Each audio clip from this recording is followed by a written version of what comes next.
Hey everybody, welcome to In-Depth episode number 8. I'm Artosis alongside NoRegreT.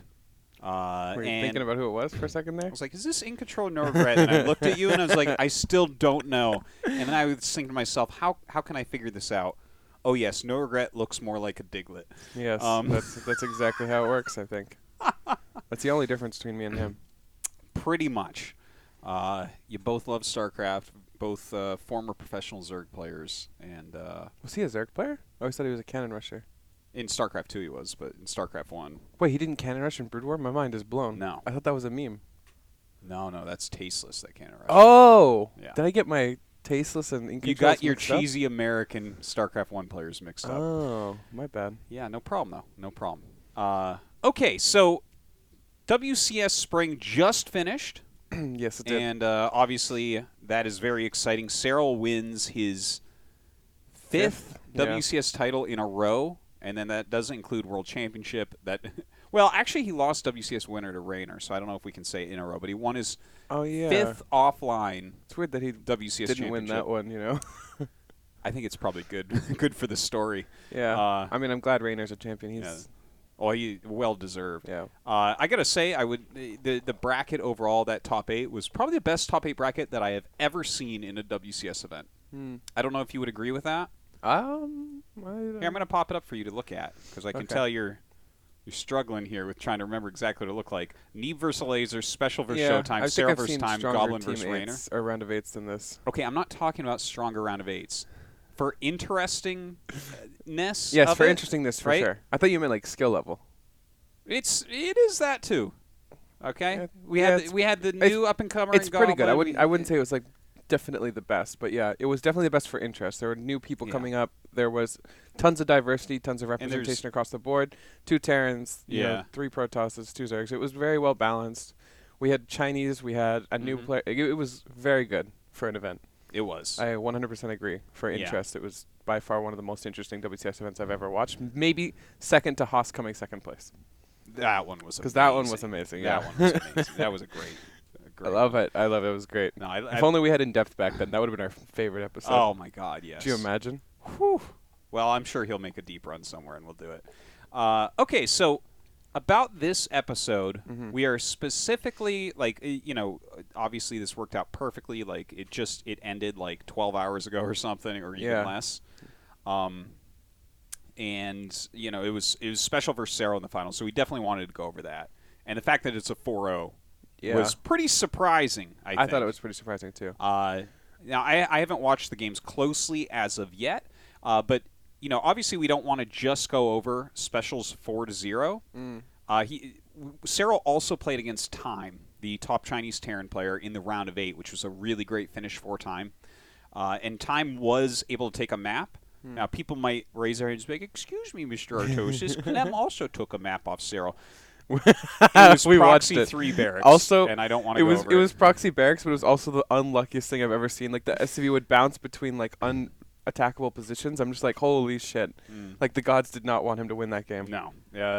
That was, because he even knew it. He scouted the racks, he sent his drones, but he couldn't kill the SCV producing the barrack.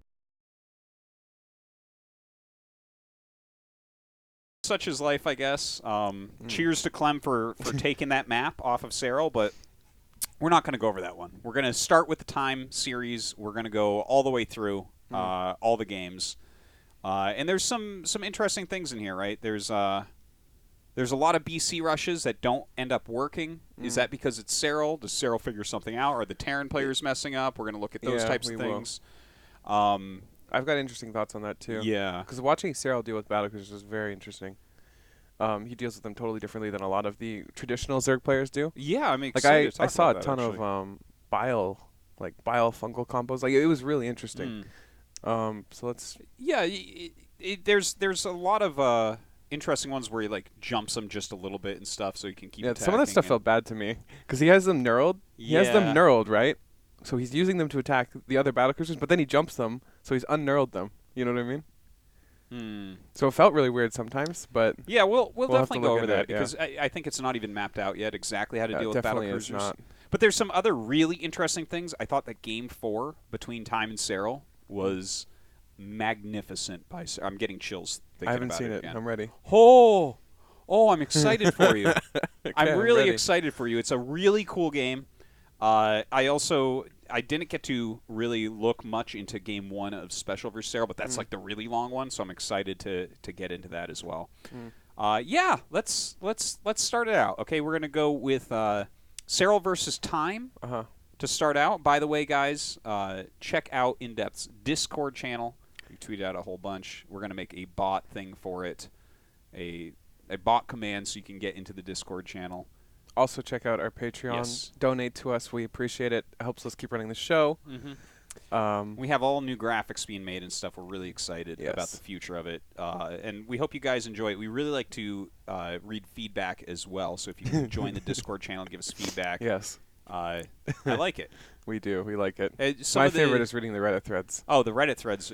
I love them. If you're going to write us 8 paragraphs in the Reddit thread about how we said things we didn't say and how all the Europeans know how to stop immortal rushes, we're just going to laugh and talk about you behind your back. But if you wanna leave real stuff in the Discord channel, that's we nice. respond to it too sometimes. So if you want to talk to us, feel free to join the Discord. Not that a Discord, but yeah, we have a different Discord for In-Depth. Anyways, we are. Ooh, that's not the right logo. There we go. But turn off. Wait, I don't have a button for the GSL logo. Isn't that funny? Sweet. There we go. All right. All right, wait, we have to do something about this. This thing's gonna bother me. Look at this. You see this? No, it looks good. Yeah. No, but you can't even do it. Can we move this black? You don't know how to do this. You're not good at this. No, you're. There you go. Go ahead. What? What are you doing? I think it's. I just didn't. I don't want this black thing here. Can we move it down? Oh, there you go. He got it. Jeez. Okay. Genius. This guy. You're he doesn't genius. like how I do my graphics. Okay, that's better. So, let's see what we got. Yeah. Let's speed it up a little bit. We do have 8 games to get through. Okay, so this game in particular, this is Year 0. This is Serral vs. Time. It's game number 1 from the round of 8. Obviously, Time having a great tournament here. Not as good as Serral, though. Yeah. So this game is a little bit straightforward.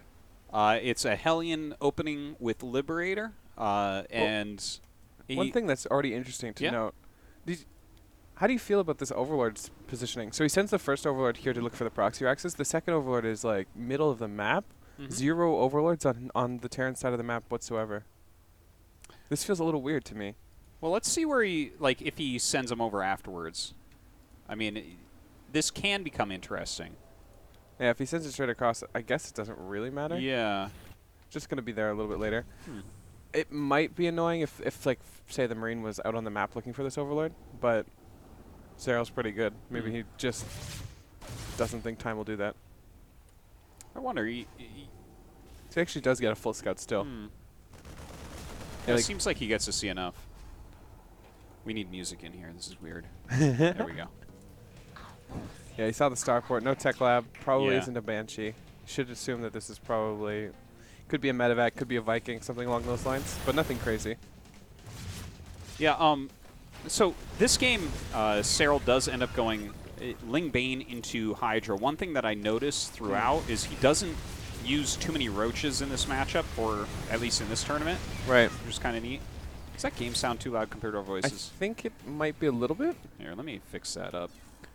We're very professional here. Master volume, let's bring that down. Someone can find the Discord link for Jack Terry. He wants to make the command. I don't know if you have like... It's on my Twitter. There's like one that doesn't expire on my Twitter. Yeah. All right, let's go ahead. We appreciate you. You're the best. So, yeah, no drones really killed. Really quick tanks. Pretty standard. Yeah, this is probably overall the most standard game out of the 8. Feels really standard right now. Yeah. What did this lib do? Oh, it was one of those things where you run in with the 6 Hellions and the Queens come to fight it, so you go and siege up the lib. So it's just a bait. Yeah, a little bit. But oftentimes, in situations like that, the Liberator does the most damage, I find. Yeah, it does. So the Hellions are the bait. So supply drop there. So one interesting thing I would like to figure out is he's going melee carapace, so he decides to go down a Hydra Den. But if you look at his gas count, like he's got 6 gases. Spire is totally reasonable play, right? Yeah. But I feel like I haven't watched Serral play Spire at all, if not like very, very little. And it feels extremely strong in the current meta. Like when you watch a Zerg player use Spire well, it seems extremely dominant. Yeah. Like we've definitely seen a lot of Zergs popping up into Spire. Like Ragnarok, for instance, is really like Spire lately. Yeah, it's very good. If you say he was only on 3 or 4 gas, it makes more sense to go Hydra, right? Because Hydras, you can sprinkle them in, and it doesn't cost all your gas. But if you're on 6 already, how many drones do you have? He has a ton of drones, too. Well, 67. Okay, so... Yeah, he has 67, and he has 6 geysers going. All right, let's play and see what he actually spends his gas on here. It's kind of interesting because, yeah, I don't think you need like too many Hydras. You know, no, you don't want to go too many Hydras. They eventually don't scale as well against Terran. They'll scale a little bit better, like against Protoss, for instance, because Zealots are running up to them. Yeah. But because it's ranged versus ranged, you're going to have a harder time getting them all to attack. Yeah. Like, once your buffer for Hydras dies, the Hydras are just laughably bad by themselves. They're so weak alone. Unless they have better ups. Like, stuff like this, honestly, is what makes Serral so good. Like, Time could just run wild with this game if he didn't have run-bys constantly stopping him. Like, 61 to 67, he's in a pretty good spot. Yeah. This push probably isn't going to do much, but it's a push, right? But these things just do so much damage. Like, even if he's just clearing out the reinforcements here, and at the same time killing SCVs, and at the same time forcing Time to watch. Yeah, lost mining time and all this. Look at what Time's doing right now. Like, he wasn't watching the push originally. Yeah, this push is not going like he wants it. Like, look at all those Marines kind of spread out behind. Like, look, he's still fixing his economy, still. Yeah. Like, it's incredible when you watch the Terran's perspective after something like this, because they have to put all their workers back. They need to make sure they don't just die to another run-by, and at the same time, they need to deal with this push. Also, okay, so if you look at all these reinforcements and everything, first off, we have a bunch of injured Marines. The siege tank is in siege mode, and like you said, he's still trying to fix his economy here. Yep. And he can't reinforce the push. Now, when I look at this push, my first thought is, why is he pushing here, right? Yeah. He goes all the way down and around the map to push the very furthest base from him. Okay, instead of clearing creep or something, Yeah, well, the thing is, like, in general, you want to be clearing creep all game, but he kind of took a third base pretty quickly. He had his Hellions out. He was trying to do drone damage rather than keeping the creep spread back, because you can kind of focus on either one, right? What this looks like to me is it's like, this is like the 4th base try to snipe squad and then push with the 3 base like timing later on. Sure. But it's very unreasonable to expect to kill Serral's 4th base. This is so far away. Yeah. Right? So it's hard to reinforce, but the Ling counterattack is slowing down the reinforcements. Like, imagine if these units, instead of the Ling counterattack occurring... We're at the 3rd or the 4th. Let's look at when this Ling counterattack comes in. Here it comes. Ready? Here's another thing to note. He literally runs dead through the center of the map. It's scouted by the medevacs, too. But looks like maybe he didn't see or something. Yeah. And his rally point looks to be on the depot rather than behind. I think he even sieged up that tank on top of the depot. Oh, yeah, it's close. Right. Yeah. Yeah. It's pretty unfortunate, because if you're pushing through the center, then the Zerg player has to go all the way around, right? But if you push through the side, the Zerg player can just go straight across mid-center of the map and get to your base like instantly. Well, that would probably be part of the reason why Serral's pushing the center with creep and really focusing on that more than anywhere else. Obviously, we see some tumors down here as well. But I guess just the decision by Time to attack this bottom base. Let's see how well he does with it overall, because this counterattack, right? Also note, how long until he reinforces? How good Serral is at splitting. Like, imagine all those Lings go straight into one or the other side. Yeah, it does way less, but he kills workers on one side and limits the reinforcements. I actually thought this was really good for Time. Yeah. Like, a bunch of Banelings ran out on these tanks. Yeah. If it wasn't for the fact that he doesn't have his reinforcements here, he could probably do something with this push. Well, when you look at how long this has been, if that Ling counterattack hadn't occurred, these units would probably be right here right now. Yeah, and they'd catch these Lings. Yeah.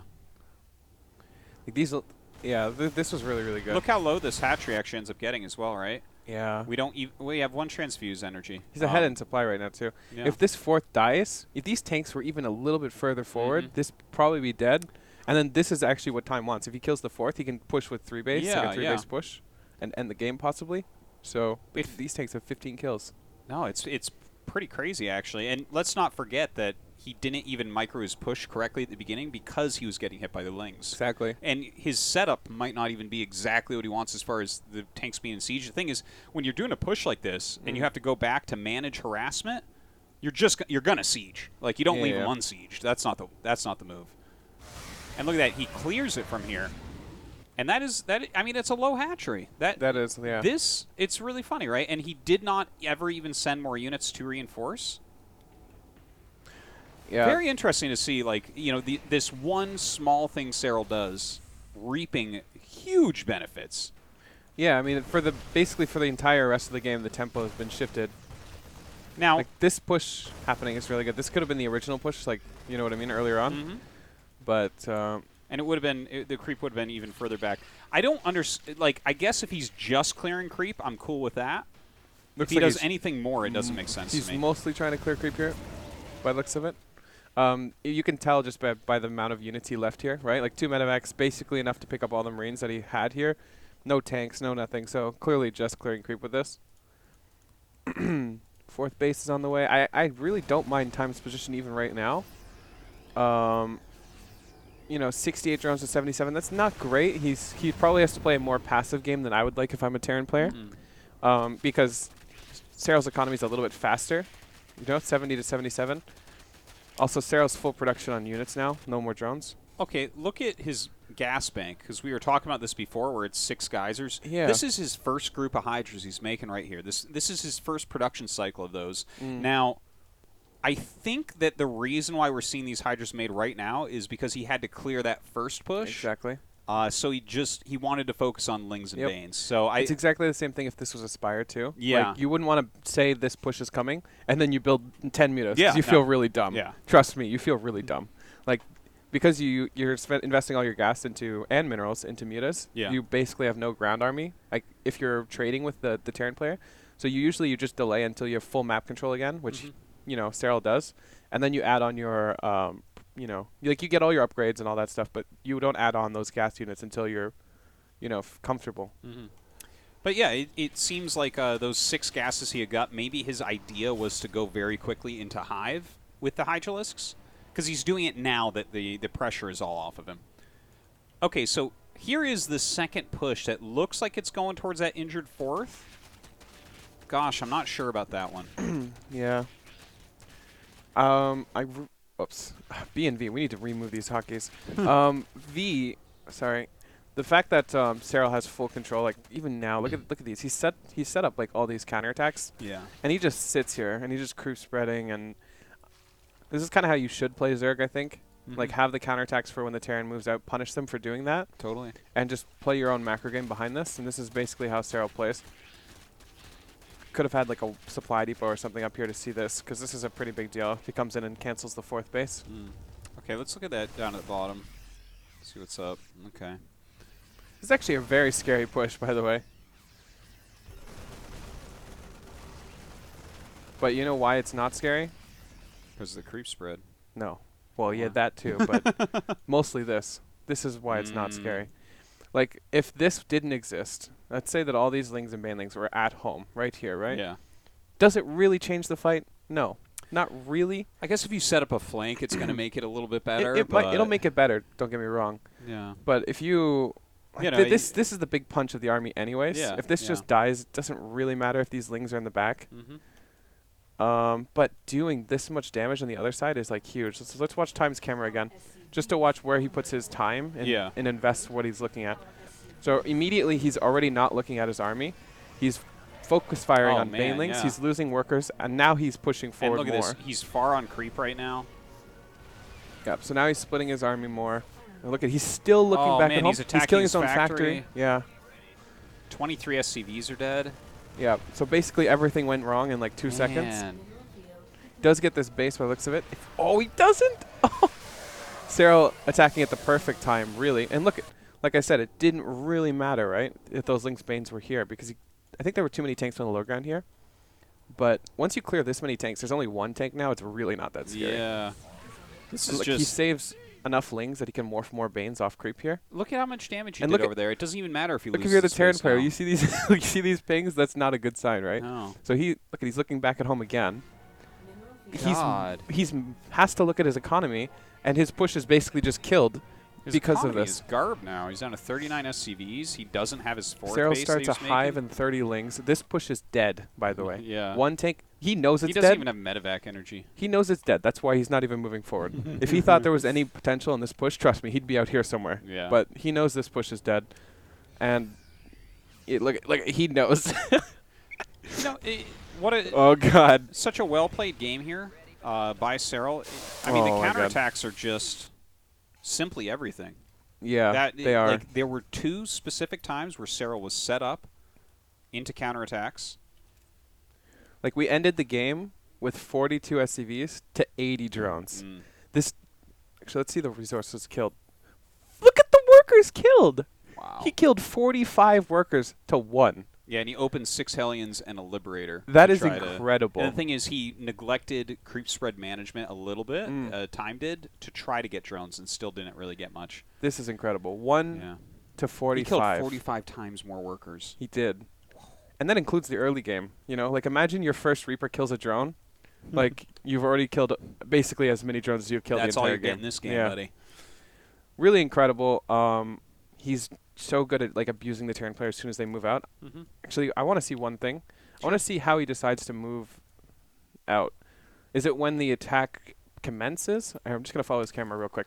This is just a fast tangent. Okay. So what I'm looking for here, guys, is I'm looking for what just makes Serral decide to go with his counterattacks. Because I don't know if it's the army being at his 4th base or if he scouts, like, the army going across the map. Look at this. Even mid-game, he's got such good vision. Yeah. I'd say he's investing, what, maybe 30 to 40% of his APM in just vision and, like, being on the map. You know what I mean? Like, when you look at how much his camera is on the map versus how much is at home, it's pretty high amount. I'd love to hook the eye tracker up to him because it feels to me like he is looking at the mini-map ludicrous amount. This counterattack actually feels like it got a little bit lucky. Yes. It doesn't seem like... he sees Hellions, he sees Cyclones, or a Liberator. It doesn't really tell much. He saw it. He saw it. Did he? Hold on. Yeah. Okay, let's... Like how the music starts up when we unpause the replay. Yeah. Okay.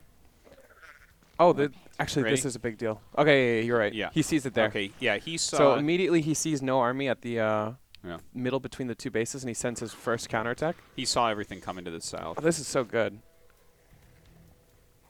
I like how he's extremely confident in defense here. Like, you can see he has a ton of queens.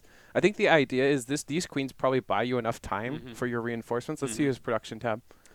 2 banelings, he's a little bit supply blocked, but as soon as these overlords pop, I guarantee you it's just a ton of lings across the board. How many drones do you have? Yeah, and think about this, right? The amount of units that he has over here, they're going to slow down, again, reinforcements, even if time sends them immediately. Yep. These split up, the cleanup time and the reinforcement time, even if they literally kill 0, it will buy him enough time to make more than this at home to help against this push. I think he's banking on that too, right? Yes. Like, if time somehow just shuts this down completely, that's not very good for Serral, because Serral needs to buy at least a certain amount of time for his reinforcements to come. Because if this was all he had for the push, that would be bad. Yeah. But the idea is that it'll take time enough, like, it'll take him some time to push this base.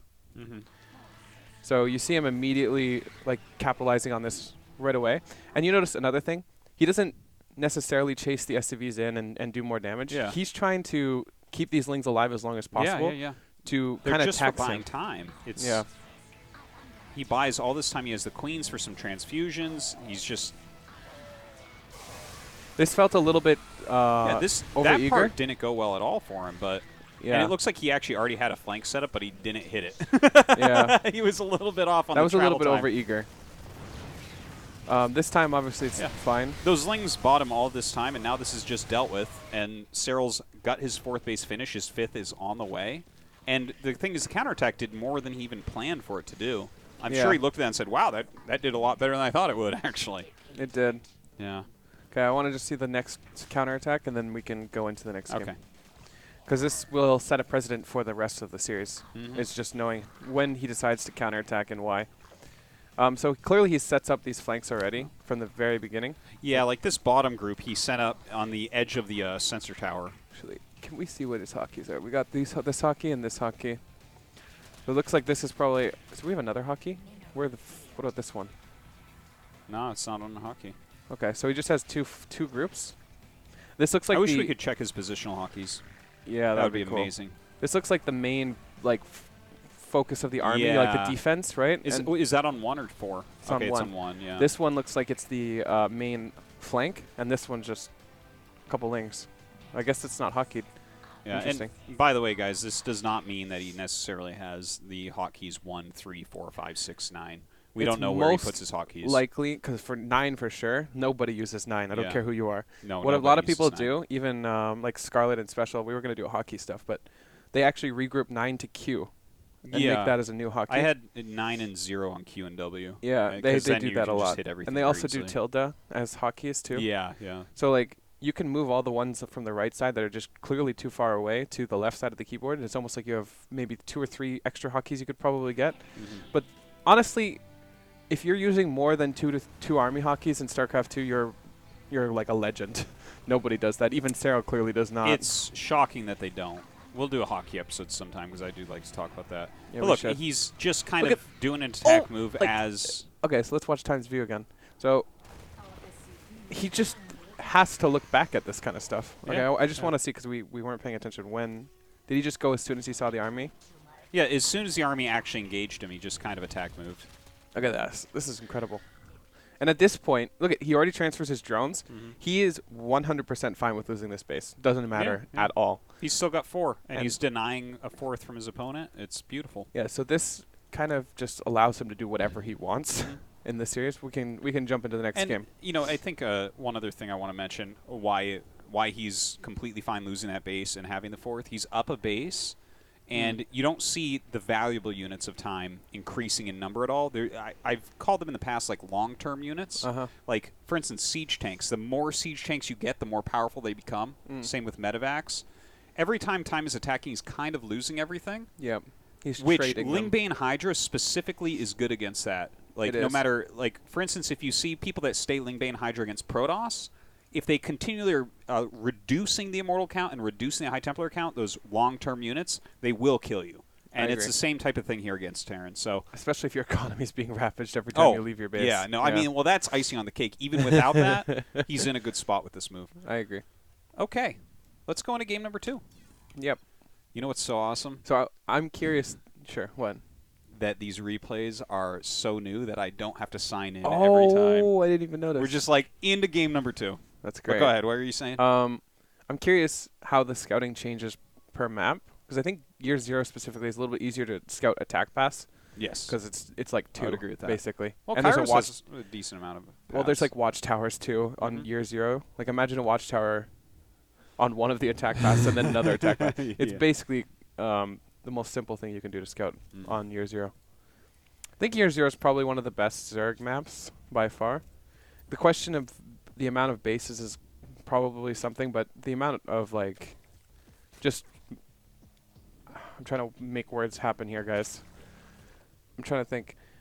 First off, this spread of bases is really good for Zerg, right? It doesn't really matter if your bases are separated like the way they are, but against, say, Protoss or Terran, when you try to take your 4th base, it's a lot more exposed for you, except for that 1/4 near for the Terran or the Protoss. Are we talking about Year 0? Yeah, Year 0. Okay, and are you talking about like the pocketed one behind the rocks? There's not very many bases, and once you get to the extremity bases, it's actually easier for Zerg to run by and do stuff like that. It just feels in general it favors Zerg. There's not an insane amount of bases. It's unfortunate that map is going out, because it seems like a lot of our good games are on that map right now. I don't know why. But it just it true, lends itself to be split really well too. Well, the attack paths I think are more interesting than a lot of other maps. We've seen a lot of different battles in weird areas there. Yeah, I mean, not that game that we just saw in particular. But I wonder if it's because the attack paths are so easy to scout that the games tend to become more passive and become more split.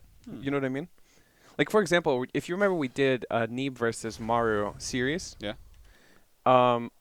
And Maru could scan like 2 separate spots and know where the army was at all points, basically. Yeah, he was doing that a lot. It felt like the game was kind of passive because of that. Because neither player could just sneak an army in. Like a lot of the times when you see a late game end, it's an army just like sneaks itself into a really bad position for one player. Yeah, that is true. But that doesn't happen on year 0 because it's just so easy to scout that attack pass. Yeah, I kind of know what you mean there. Also, like the bulk of your bases are on armies each side. don't just appear anywhere on year 0. Yeah, because whereas the watchtowers, on a lot of other maps, they'll just like appear in the correct location, and you're like, oh shit, right? Like, I'm dead. Like first thing that comes to mind actually is classic on this map. The army just comes here. Yeah, right. Yeah. And you're like, what? No, totally. Okay, hold on 1 second. Pause this. Okay, so this is one of the pool first games. Okay. And I know that you know quite a bit about the pool first. This is hatch first. No, this is a pool first. Oh. He got me. See the Zerglings He's a genius. on the map? Look at that. Even I got tricked here. Yeah, he really This did. looks like a normal gas for hatch timing. Go jump down? Okay. But yeah. Okay. So pool let's first. just talk about this a little bit for us. Pool first is extremely good. I think more Zerg players should do it. First off, it kills proxy racks every time. I don't care who you are. You're not going to be able to do shit with your proxy racks. And secondly, look at that, by the way. That was sick. He just barely misses the Reaper. He just like moves it over slightly. You can kill the CC on the low ground almost every time. You can definitely get the SCV. Hold on. Let's go back to that Reaper. I think he saw it with his Overlord. Yeah, no, I'm sure he did, but I want to... You have Serral vision, right? Okay, yeah. Just watch his camera. Okay, here we go. Sees the Reaper. Oh, he's so good. He's really good. He's so stupid. He's so good. Wait. Okay. That's so silly. That, like, he sees it, he's like... Then he just jumps to his lings. He's like, oh, just down this much. Like okay. A tiny bit, yeah. You know what's funny? A lot of Terran players are doing this thing where they send the Reaper down, like they make it look like they're going to leave, and then they go to the left, and then they come around, and then they go up here because they don't want to get proxy or ling rushed, because a lot of people are doing this now. So anyways, please go ahead and talk about it So a basically, bit more. the 6 lings come in. You kill this CC. If you can, if you're really good, you get the CC. That's extremely good. But mostly you get the SCV, and then you pull the, like they're forced to pull SCVs down, and it's just hole. What if they fall down the hole? Oh my god, I never thought about that. That's a trap right there. Oh my god, that's weird. Anyways, yeah. Sometimes you can actually get the reactor. Like what I would do, because I like to go for basically like a play on this is like a faster gas, because this looks like what I try to do is try to go fast gas link speed. Yeah. And this looks totally fine because a lot of people just go into normal macro games. So you go pool first like this, hatchery, gasling speed? It's 16 gas, 16 spawning pool, 17 hatch. It looks like a pool hatch. The hatchery's tiny bit delayed, but nobody's good enough to tell. Oh, okay. And then you kind of defend it like, oh, he's just going pool first. He's going to make a bunch of drones. You kill the reactor, and the game is over because they have no Hellions. Yeah, you showed me this build, actually. It's really, really, really good, but nobody does it. And if it's the reactor's in the wall, my win rate is like 90%. Especially because I can, as long as I'm on a barcode. Yes. If I'm not on a barcode, it's different. Yeah. But that doesn't change the point, right? The point is that you the can build sneak is strong. You can sneak this build in. Yeah. So you can see immediately he goes up for this reactor. He could just kill this. And maybe time leaves the depot down, but that's unlikely. You only need 2 lings to chase the SCV anyways. So this is perfect. Look at absolutely perfect. Reactor dies. I love that he targets that instead of running in. Yeah, it was like almost a bait to let him in. If you trust me, as someone who does this build a lot, if you run in, you're going to have a bad time. He's going to raise the depot and kill all your lings and then get a CC up and laugh at you. Yeah. SCVs are actually incredibly good against Zerglings. This is, like, insane. I would never do this. Okay. I'm sorry. What side would you never do? What is so crazy here? Like, I would never fight SCVs ever. Because SCVs are just, like, monsters. I almost pretend these are Zerglings. Okay? Like, I do not attack them until I have, like, enough to almost one to every SCV. So this gets cleared up relatively easily. He loses the reactor, but at the same time, it's just 6 links, right? Yeah, it was some lost mining time in there, no doubt. This is basically the only goal for this build, if you're Serral. There's no anything else, unless you go for really fast link speed. Would you say that this was well done or not by Serral? Yeah. For what the build is? It's fine. It was fine, but not this is like, not perfect. You can micro this way more and be way more annoying. He only killed 1 worker. Yeah, but he damaged a lot, but he only killed 1. He delayed the CC. He killed the reactor.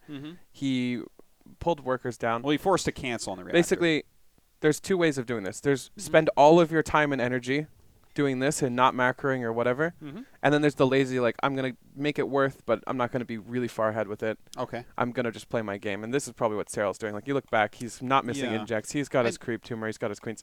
Like, yeah, you can't do everything. I want to mention as well, because I was a little bit surprised to see Serral do this build until I thought about it for a moment.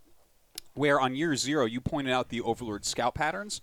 It seemed like those were really going in great directions to check for proxy barracks. This map is going to be a lot harder to find proxy barracks on. It's set 2 against time. So I think that this was kind of like just hedging against possible proxy barracks. Here's what I like to think of this build as. It's basically a free kill proxy racks game. You know what I mean? Yeah, yeah. Like, it's free because he does enough damage to be even. There's actually no one's behind right now. Right? It's pretty even. Yeah. And if there's a proxy racks, he wins. So yeah. Basically, those are his options. Like, this is extremely smart of Serral to do, especially if you think you're the better player. And as map 2 against time here after year 0, really smart. It seems like a very good strategic choice. Yeah, time actually dies to my build all the time. So because he does this, he gets his Marine first, his reactor's delayed, right? And then, like, imagine that exact same thing happens. Like, you kill the reactor, except you have 20 speed links. Yeah. And, like, you have them all just sitting here. So you're showing these 6 links, you're doing the same thing, and it looks exactly the same. And then 20 speed links show up, and you're dead. Yeah. But it's kind of like the Immortal stuff where you're playing on people playing a normal game. That's why it would never work if it was me, because everyone would be like, you're not just making 6 links. Totally. You're making 100 speed links. Yeah. This is why I always suggest good players to sneak this in, because it's a free win a lot of the time. Especially with the reactors. I love builds and ideas like that. You know, whenever it's something that we talk about all the time with some of these crazy Haas builds. It's the thing that I'll keep saying until the day I die is like, what if Stats just did a Haas build every now and then? You know, right? When a good player does plays like this, it's so powerful. I agree. Okay, so look at this Roach Horn coming down, right?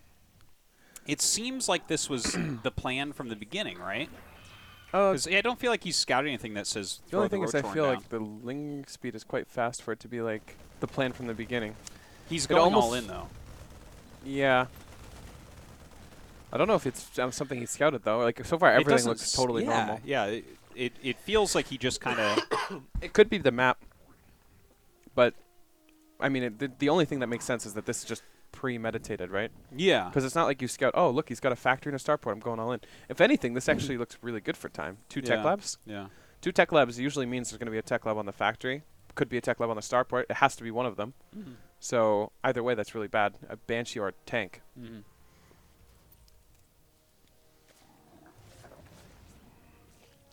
Zerg players are so good at dealing with, like, good Zerg players are so good at dealing with the early game harass. Yeah. Watching him just turn all of this around is amazing. Like, perfect queen placements. Yeah. And he prevents any scouting. Look, by the way, he's putting his Roach Horn right, or Classic puts all his buildings. This is the new place, the Zerg guys. players are learning from the Protosses. I want to play Terran and just scan only there.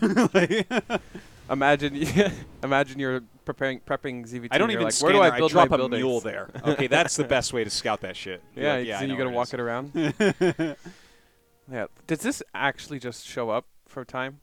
Wait, I want to just go back a little bit because the game is basically over already. Yeah. Let's just go back and watch Time's view, because honestly, this is more on Time not being able to scout this, which is part of Serral's. Really. So he's getting pushed back really far back. You do not want to lose this. It would be like game-endingly bad. If you look at what he has at home, he basically has nothing. So yeah, it seems like it just shows up. Yeah, like right now he's macroing. What else we got? We're on his camera, right? Yeah, we're on his camera. Okay. So he's going to clear some creep. Oh, no, he should have seen it right there. Yeah, bunker starts. Okay. It's probably too late already, though. He has to know it's coming. Spoiler alert, it is too late. He loses this game. Yeah. I like how he throws down the bunker immediately, but he's still on the map. He knows that this is, really bad for him, I think, at this point. Tank gets sieged up immediately. He's still trying to find... placement is a little bit off, though. Yeah, it looks like he's prioritizing finding damage on the other side, which I actually don't mind, because Serral's... Like, this is like the opposite of Serral, right? This is the reverse Serral, where now Time is doing what Serral does to Time. Because now Serral has to dedicate his time to here and can't dedicate his time to pushing. Although Serral might be a little bit better than Time at this. Oh! Yeah, look at this. He doesn't even care. He's just like, I'm going to lose what I lose. But you're dying. Oh, man. If this tank was just a little bit further back, it doesn't even have to be much, because this is basically the range. Like, oh, if this tank was here, that's rough. This game is actually different. Oh, because you just barely. If I remember correctly, this was not as far. It's just not a one-sided victory. I don't remember. Actually, maybe it would have. Maybe it was. I don't remember. Even now, it doesn't feel terrible. This tank actually feels a little bit misplaced too. Yeah, yeah. It seems like he almost panicked a little bit with both of those. If it was up here, there's actually no vision. Like the Zerg player can't just throw bows up places they don't have vision. Like that was basically the vision line. A little bit of misplacements. Yeah, but at the same time, you're getting like rushed. This is, like you have to snap decision make or you're gonna die anyways. Yeah, one of the less interesting games, but it seems like I think that the pool first made a lot of sense for Game 2 Kairos Junction after that Game 1. Was it Kairos that he got proxy racks against Clem? I can't remember. No, it wasn't. I think it wasn't. It was Ports. No, it was New Repugnancy. New Repugnancy, yeah. I was just curious. That would have been an interesting thing. Got PTSD about it. All right, Port Alexander's map 3 of Time for Serral. I think, if I remember correctly, he tried to do the Innos thing. Oh, the Inno thing? Yeah. Yeah, he does. It's funny that This is actually the only loss that he has, other than the one loss to Clem with the triple proxy. The funny thing is, Serral actually died to it the first time we watched it. Like the first time we ever really looked into it. This isn't only that though. This is also a BC rush. This game. Nice. I'm ready. And it's interesting because this game is the only game that he deals with it in a very Korean way, and he loses it, right? So what we're gonna see is when I was talking a lot with Sasha about this game or about ZVT in general. She always queued up the overload like this. So, like, we'll follow my mouse. The overload would come in like this, and then it would go down like that. And she said she could scout the, basically the Reaper timing and know if it was a Marine or not. So, like, she comes here, sees that it's gas first. For example, let's say a reactor started immediately after. She would know that, and she would go in with the overload because you don't have to worry about it dying ever. So wait, what was she looking for exactly? Oh, she was looking for the time the Reaper pops out because that tells you if it's gas first. Exactly. Oh, of course. Yeah. So she would look for gas first Reaper, and then if it was gas first, I don't remember if it was gas first. She goes down. Like what is that? Like 202 is gas first or something like that?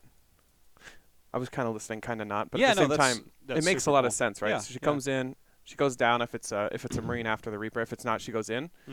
But Serral doesn't get to do any of that because he's looking for proxy rexes with the first overlord. And look where he's got it queued up to, actually. Yeah.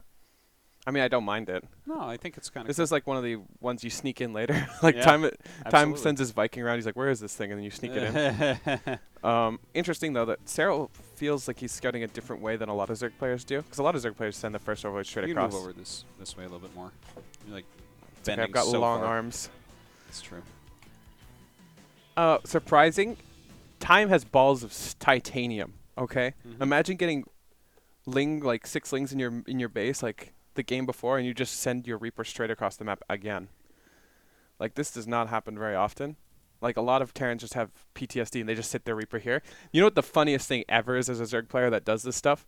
Watching the Reaper just sit here when you go hatch first. You're just like, I can just take my third. I can build my creep tumor. Sure. It's great. Yeah, I like it. This is probably the #1 reason why I would always throw in a pool first in the series, because like I said, you can get it for free, basically, and then they have to think in the back of their mind that this is a possibility. So Time just scouts. Oh, this was a pool first as well, huh? Oh. Yeah. Yeah, so he sends the Reaper back home immediately. I was like, this doesn't make any sense, but makes sense if it's pool first. Yeah. But it wasn't as many lings, just the 4 Zerglings this is doing absolutely nothing. I really, really like Time's reaction. Like, a lesser Terran would have pulled a bunch of SCVs knowing that this is pool first. Time doesn't even stop building with this first SCV. Look at this. He just keeps it alive. Micros his Marine. This should not die. This is basically perfect. Look at that. This SCV went a little bit too far in, but perfect. Still very, very good. Actually, let's go back and see what kind of pool that was, because it feels even weird for like a 16 or 15 pool.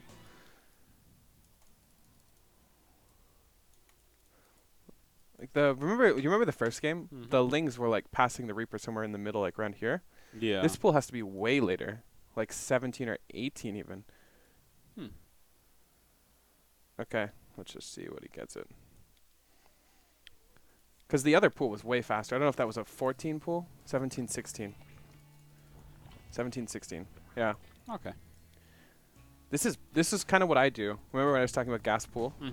So I'm wondering if this is like, I don't think it's a speedling thing, but it's a fast speed. I don't know what you need the fast speed for unless you want to be aggressive, because you don't really need fast speed for defense. You can get normal time speed and be totally fine. Like the Hellions come out at a certain time where you can delay your speed almost every time and get it. You know what? I actually came up with a build where you go carapace first before speed.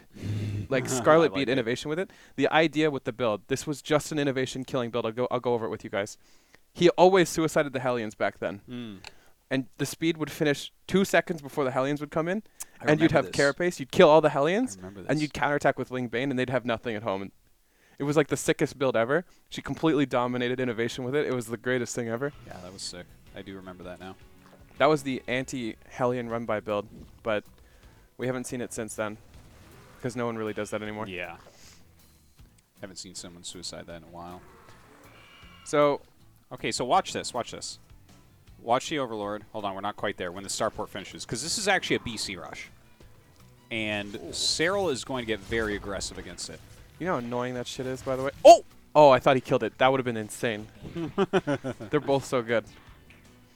This is so obnoxious as a Zerg player if they kill these, because it basically sets you back down to 0. It buys so much time for them too. Okay. We're on Serral's vision still, right? Yep. Okay. So watch this in a second. So right now, Serral has pretty quick ling speed, taking a third base. Now this is like the perfect scout, because you'd see Cloak on a tech lab if you get the starport scout too. Yeah, watch this. See? Look at that. He sees the fusion core. Yeah, he just backs up. Yeah, he double-checked it. It's a fusion core. Why there for... Well, he doesn't expect that from that side. I think he was... see the Marines spread out? He thinks the Overlord's coming from the right. But even then, somewhere like here would be part of the better reason why this worked is because of the weird way that he sent the Overlord, where it went through the middle and then over here. Because if... You know, the way that you were just saying that Scarlet likes to do it, where it goes over here, then he would just have Marines here, and that would be built up here.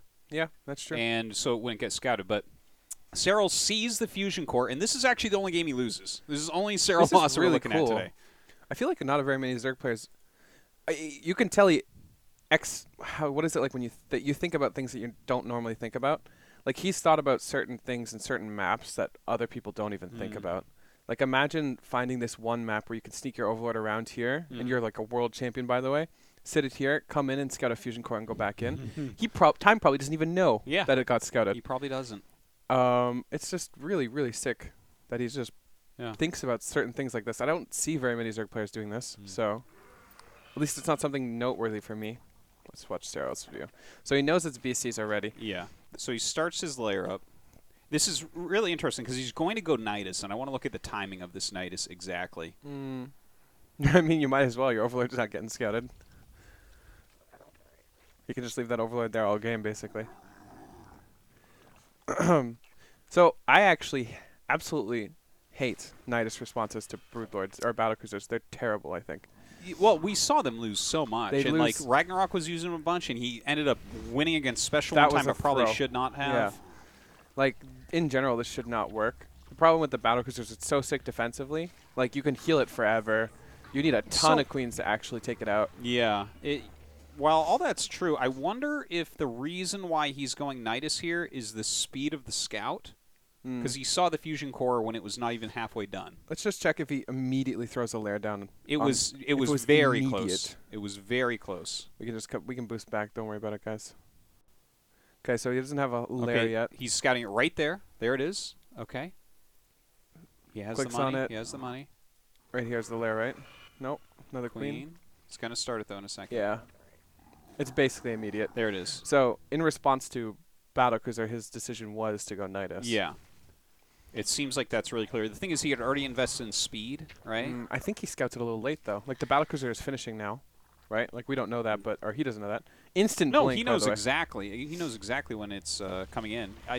The thing is, he scouted it when it was less than halfway done, so this is just like as quick as you can do it. So it blinks in, he sees the third CC, throws down the Nidus. I actually don't mind this position for Serral because the battlecruiser's blinked on the other side of the map now. The Ling's taking a minute to get over How does there. he lose this game? Not like this. I see. Never mind. Look at that, 2 siege tanks. Damn. From Serral's perspective, I'm like, this is great. My Nidus is coming up. I've got you know, my spot for my other Nidus, and then the 2 siege tanks. Yeah. Dude, Time played it really well because even if one Marine attacks this, you're like, he knows, right? But Serral had no idea that he knew about this. Yeah. Like no SCVs, all no those Marines. queens pop out and die. Yeah. So that was kind of a bait by Time. Well, yeah, it was definitely a bait by Time. I want to see what Time's reaction is immediately to this. Yeah, get his camera on and go right before the Nidus starts. Okay, the Nidus yeah, it's hasn't about to started start, yet. I think. Yeah, there it goes. Okay, the Nidus has started. We're on his camera. Okay, so he knew about it immediately. Oh, I love it. Oh, this is sick. Oh, my God. Okay, watch. Watch. Wait. Does he attack with the Marine? Oh, he does. Oh. That was almost the sickest thing ever. Never mind. Actually, this was a misplay by Serral. Because the tank actually hit the Nidus, too. Yeah. Damn, that would have been the sickest thing ever if he just waited. Yeah. I thought he was going to. I thought, like... Yeah, that's okay. No, it's okay, yeah. Still, really, really, really well done by Time. Serral's in a really bad spot now. You're stuck with all these, like, really low-tech units and not very many drones. Also, there's no tech, right? It's just a lair for the Nidus. This is basically GG. Let's speed it up a little bit and see. The game goes on for quite a long time, actually. Yeah, he actually ends up doing that move that we talked about. Out? We already showed it with innovation against Serral on this map. Oh, I love it. What? I thought he was going to blink out. This man does not care. He just blinks the second one over here. He doesn't need to blink out yet. The thing still has hit points. It's true. And now it blinks out. Battlecruisers, man. Battlecruisers. I think the maps actually help the battlecruisers out so much. Like if this dead space didn't exist, let's say there's a shield air here. blockers. Yeah, this battlecruiser can't just sit back here. Ooh. Oh my God! 2 shots away from dying. Okay, let's look at this push. So this is kind of interesting, right? Because Serral was expanding up to here. Right. And he doesn't have time. Now, we saw whose games were we looking at where this happened to Serral against Innovation at WSG, where specifically right here the siege tanks come, the Marines go in. It's just everything's blocked so well. You can TY Ragnarok. Yeah, maybe it was where there was a huge focus on getting the creep up here. That was like the complete focus, and the Queens were waiting for this army that's coming across. I think it was TY. It might have been, but basically Zergs have caught on to this. But when you look at what's happened so far this game and all the things that have gone wrong for Serral, like he did the Nidus, he lost a bunch of queens there. His queens have been fighting the BCs, so he has less time, obviously, to push the creep up here because you're using transfusions and all that. To be fair, yeah, I'm pretty sure this army could just push out here and kill this. Like, there's no Baneling Nest. I guess the queens are kind of scary. It definitely would always be a better call to do this. He doesn't have stim yet, though. It's true. I don't think you fight it without 4 stim. tanks. If we had, like... I think it's better to go behind with no stim. Yeah, of course. Serral knows about this. Yeah. The run-bys, by the way, guys. Yeah, only 5 workers die. Even this map feels tended less for run-bys. Okay, so the tanks are in the most annoying position ever. Ah! What's that? I heard a battlecruiser blink. Where is it? Let's see what Serral looks for it. No, he's just injecting. Oh, there it is. Nice. Hey, man, you don't need a Banshee to spot there. You can use a BC. I like how Yamato's the support that's bar. awesome. And insta-transfuse. Yeah, that was a mistake. Because you're going to just one-shot a queen instead. This is like an impossible position to break now because there's a battlecruiser as well as all the tanks and stuff. Yeah, Stim's going to finish up. I almost would like to see... Actually, is there any... I was going to say, I would almost like to see a Nidus. Maybe it wouldn't do much. I think at this point you're in desperation mode, you know? Yeah. And a Nidus feels good for desperation. Like, if all these links get in the main, maybe you can hold. Like, you lose this base, you take this one. Like, how many options does Serral really have besides does not just have many fight? Here, no. So I think trying for the Nidus would have been an okay choice. What the hell is that tank doing? Oh, he's getting greedy, man. There's a battlecruiser defensively. Oh, man. This feels really bad. He blinked that battlecruiser home to deal with the run-by. Yeah. At this point, Serral should see the writing on the wall. Oh, I'm sure he does. Honestly, I feel like this comes down more to Serral's build in the beginning of the game than anything. Yeah. Well, what I find, I guess, the most interesting about this is how the BC opener into this particular strategy, because there's a couple maps where we have positions like this where you can get into a really gross position where Lings and Queens have a hard time doing anything against it. And again, we've seen specifically, again, on this map, Zergs pushing their creep up here very, very quickly to prevent this move, because this move is so strong. But the fact that he had to fight with the Queen so much, and then he also lost a bunch out of the Nidus early on, like that's... I don't know. I look at all that, I'm like, ooh, this all fits together very nicely actually, for time. like I said, tends itself to be a good battlecruiser map because of this dead space here, too. Yeah. Like, you can just walk battlecruisers straight through here, and you've got, like, you're never killing a battlecruiser back here. No. And, like, you can keep walking. Look, you can walk over here. Keep walking. Keep walking forever. Yeah, like, there's just this, like... little battlecruiser This is like a little battlecruiser channel, you know? So, yeah, this map seems really good for battlecruisers, plus this push. These pushes feel so weak if you, like, engage them here. Oh, yeah. You know? Yeah. So, like, if the That's why you need the creep spread. Yeah, if the creep is pushed up here and he has all his queens and links, he probably kills this. Yeah. Like, I was saying maybe time does kill that army, but it'll be close enough that Serral can kill it eventually. One really interesting thing to note is Serral's army composition from behind is very different from Serral's army composition when he's ahead.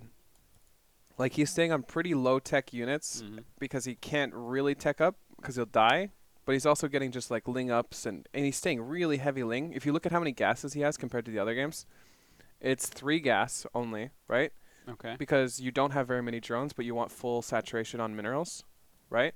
So he's basically doing the best he can with really low gas. You see a huge amount of queens, you see a huge amount of links. He will get into Bane links, but he doesn't have money for Bane speed yet, that kind of stuff, right?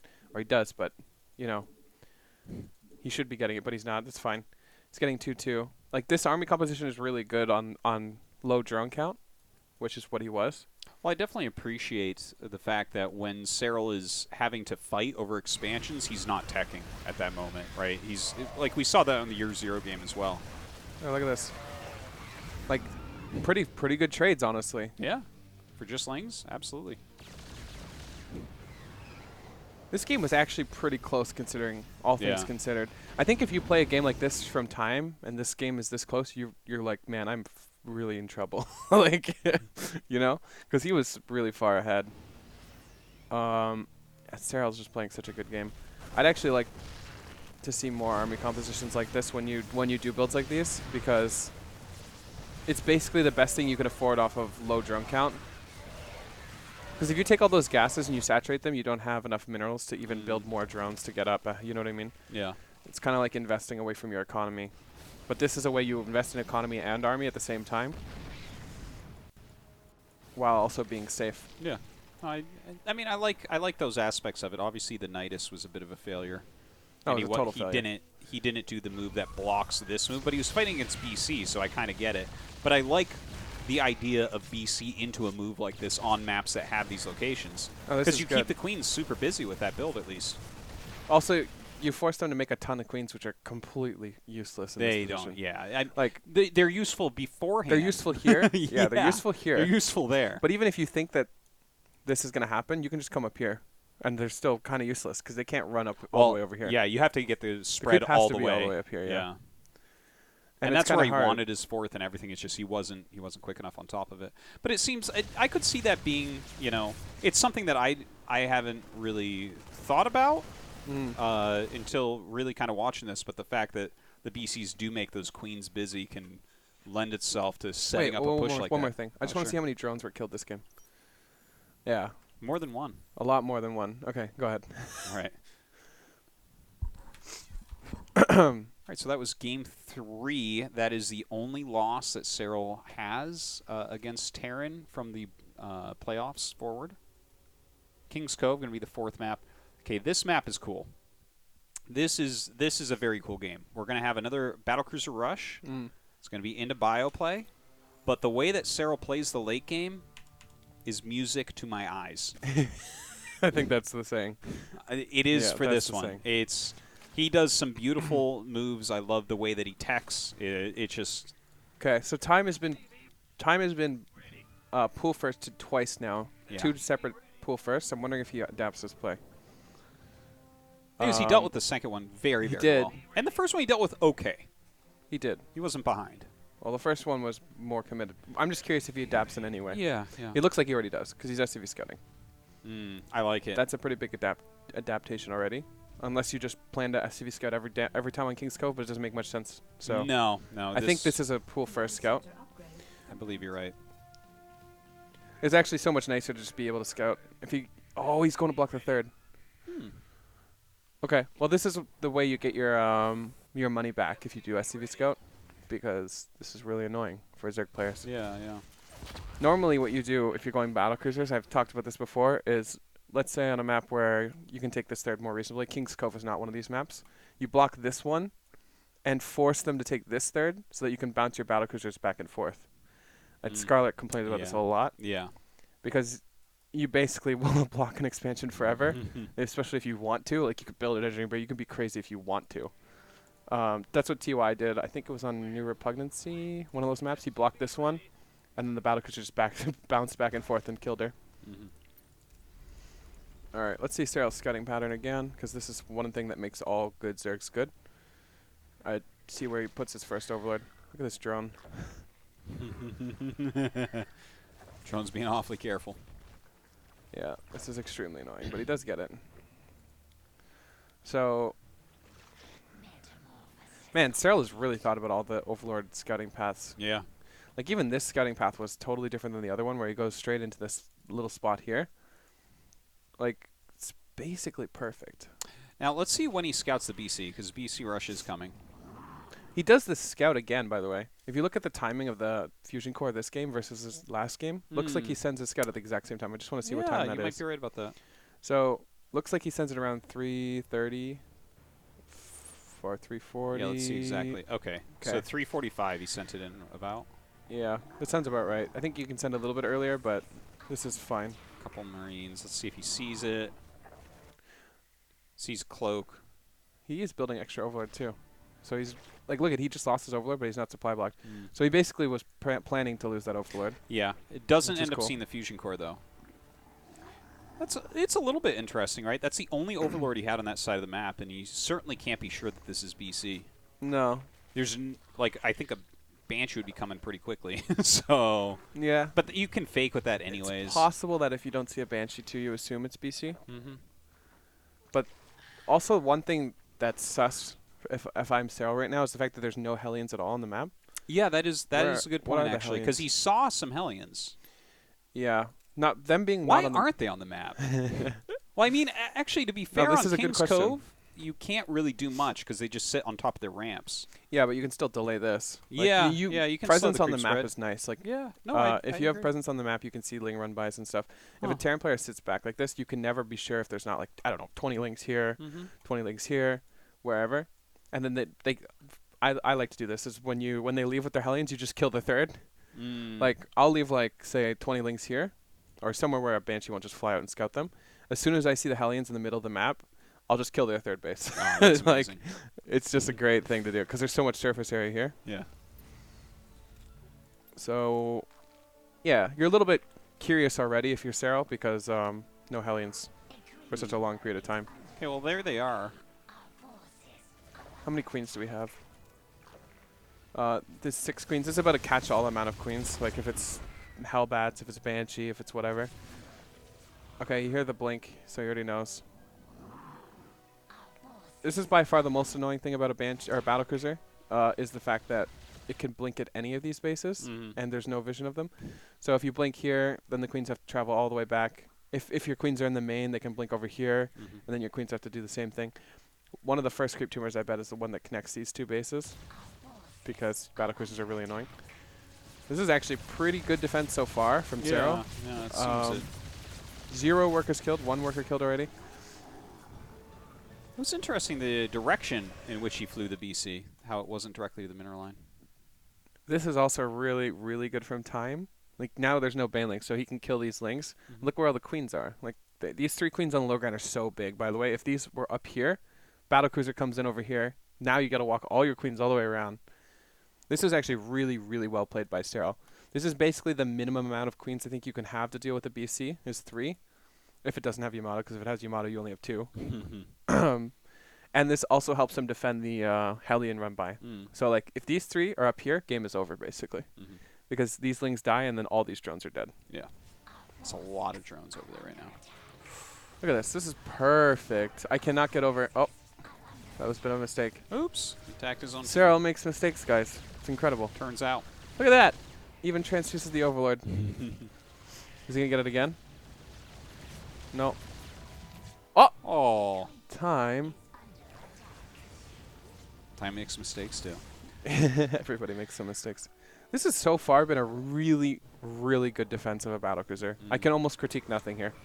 And this is from 2020.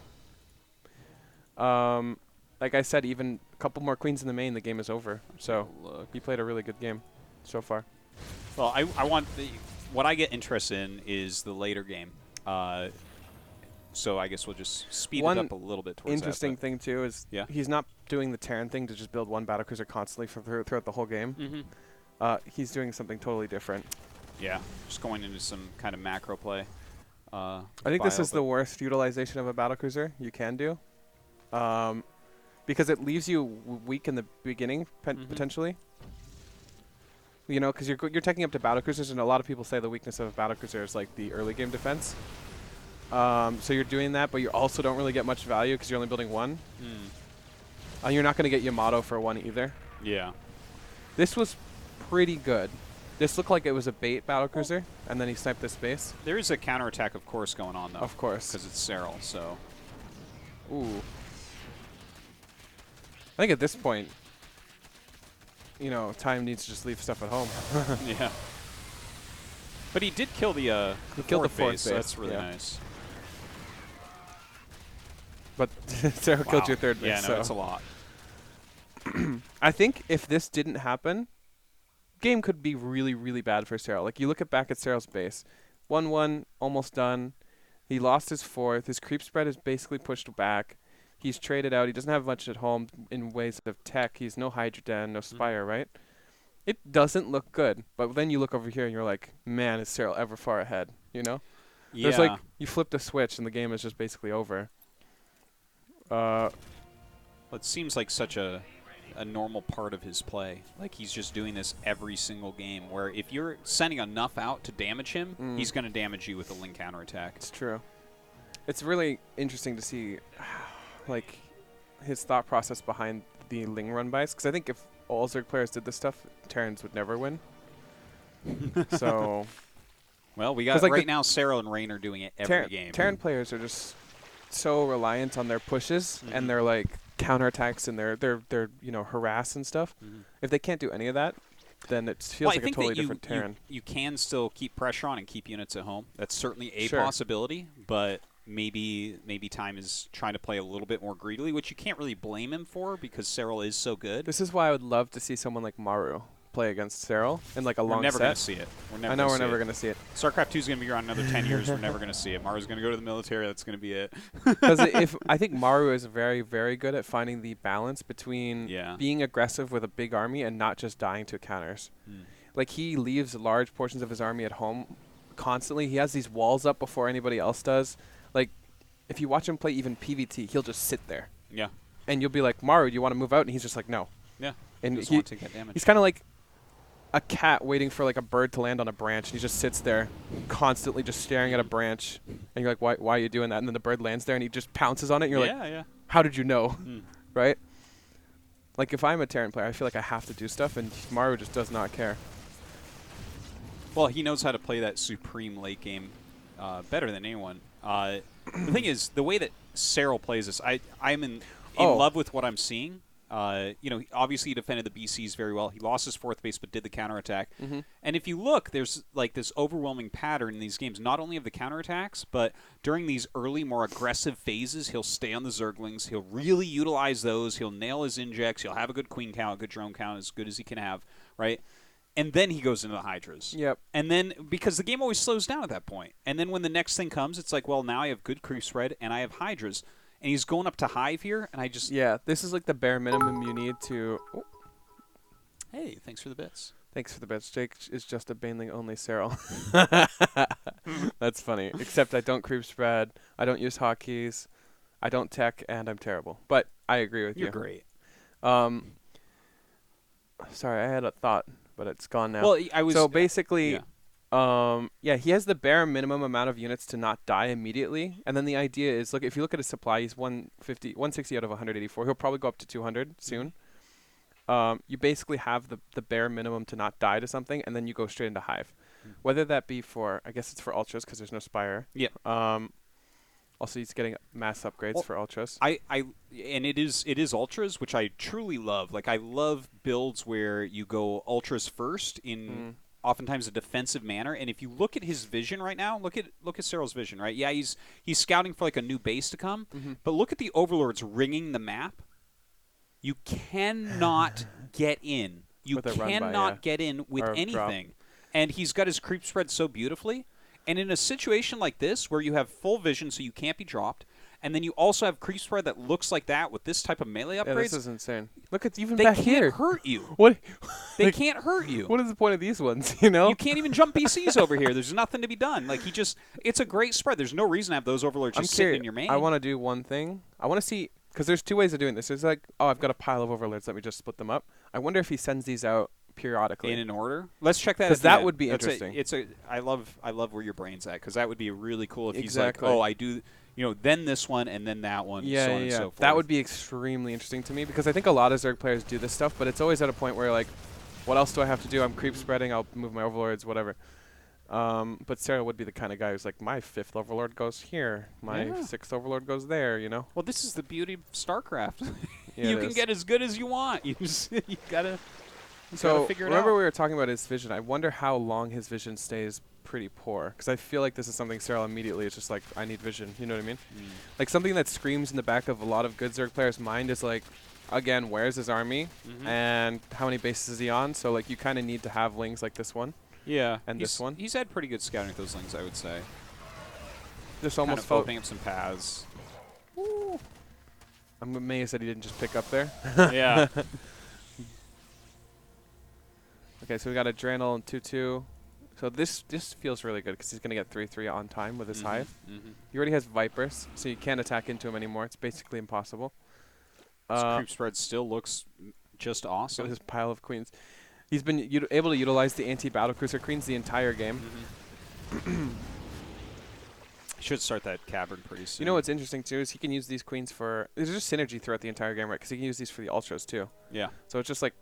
Yeah. He's basically utilizing all of his games, or all of his units throughout the game. Which is such a great thing, because you have different unit comps earlier in the game and stuff, but to make them all just transition into this late game. Right? Like even the Lingbane from before is now synergized with Hydras. His queens are going to be synergized with Ultras, and they're basically in use the entire time. Like if we just follow his queen pile wherever it went, it's doing something almost at all points. Like even now it's doing something. I do want to check real quick where he just put all these spores. All over. Is this is he producing them though? Press D.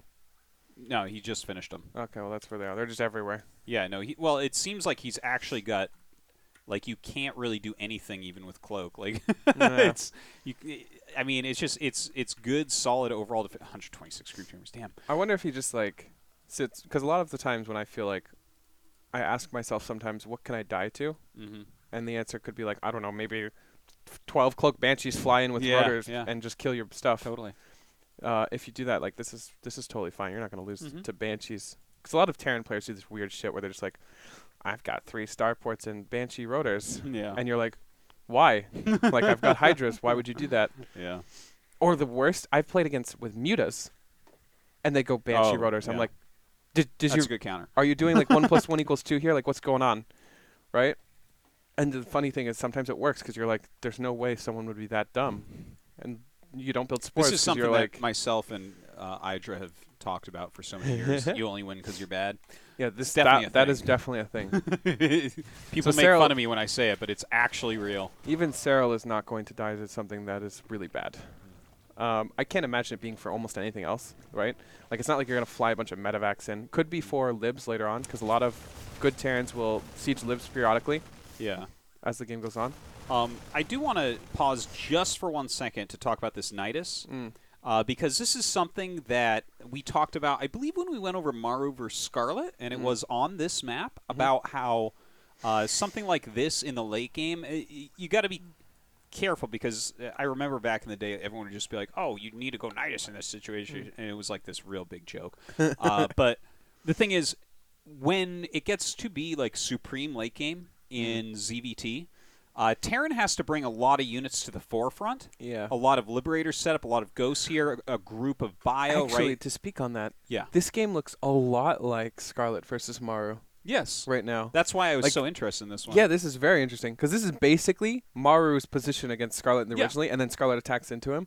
And basically Serral's like, I'm going to play this differently than that, right? Yes. And guys, if you're really interested in what we're saying, go back and watch that episode. Was that episode 2 that we talked about that game? It was 2 or 3. Episode 2 or 3. 2 or 3. Whatever one is Maru versus Scarlet. Yeah, it might be the last game that we go over in that episode. But we talked specifically about it and how she was attacking in, and it was kind of interesting because she had a big advantage, kind of like Serral has here. But we also talked about, like, oh, are these frontal attacks correct? Which we Or should you be doing things like trying to come in the side with Niduses, right? So here, Serral's finding himself in kind of a similar position and throwing down the Nidus. Yeah, and the way he utilizes this Nidus kind of goes towards what we were talking about in that analysis, which I thought was very cool. Yeah, it is very cool. The one thing to give is I think Maru had more defenses than Serral did in the main, or than Time. Like, there were turrets and stuff around. Yeah, no, that's true. I think that was the only difference. But at the same time, you can see that it's just a totally different player playing a very similar situation, right? Like, if we had resumed from replay Scarlet versus Maru, instead of just like, I don't know, she's just like, I'm going for it, I don't care, right? And I even asked her why she did it. She's like, eh. You know, like she was ahead. You know, she was like, I trying thought to kill him. Just go for it. Yeah, no, totally. You know? Which, I mean, it's a hard choice to make sometimes, and she ends up winning the game, so that's good. But yeah, the question, because it was such a fascinating thing for me, things like how do you best utilize this advantage? So let's go ahead and play. I mean, there's like a little drop going on right now. Whatever, it's not going to do that much. It's incredible that this even does damage, considering the Overlord chain, and you know. Doesn't really do much, to be fair, but it did land units, which is it landed units. Surprising. It did that. Look at that. This is the noob special. The noob special right here. The noob special. I love it. Wow, this attack was super intricate too. Oh, look at that EMP on the on the ghosts or the Vipers. Yeah. Missed these two, but still the only Viper that actually got something off got EMP'd. Yeah. Wait, I want to see one thing. Let's just watch Serral's cam. So I'm curious so this fight goes really, really well, by the way. It almost went extremely badly. Like, if these SCVs were still here and this repaired up, what did he even do? Like, he killed a couple tanks, but he lost like all of his bio. But this command center was a big one, right? And I think he killed the SCVs on purpose. But if that SCV ring was still there, that command center would have been fine. This would have chased him down. It would have been really bad. By the way, see this Nidus? Yep. Click on it real quick. And it's right next to the first one. Yeah. This is on purpose. Yeah. And it's very, very cool. I like it. I mean, Niduses are 50-50. I mean, no, I know, right? Build even more. If you're in a situation like this, I love this. I mean, basically, it's like the old Nidus, except there's two of them now, you know? Because an old Nidus used to cost 100, I believe, for what, the outside? Yeah. Imagine if these were the, you remember the original Niduses that were just invincible? Oh, those Imagine if he just builds two more. Like, how would you even kill them? Yeah. You'd have to have your entire army at home to not have the Niduses pop. But yeah, he's still roaming with his you know, clunky army. The Vipers are gone. I don't know where the Vipers went. They didn't die. Them. Oh, they did.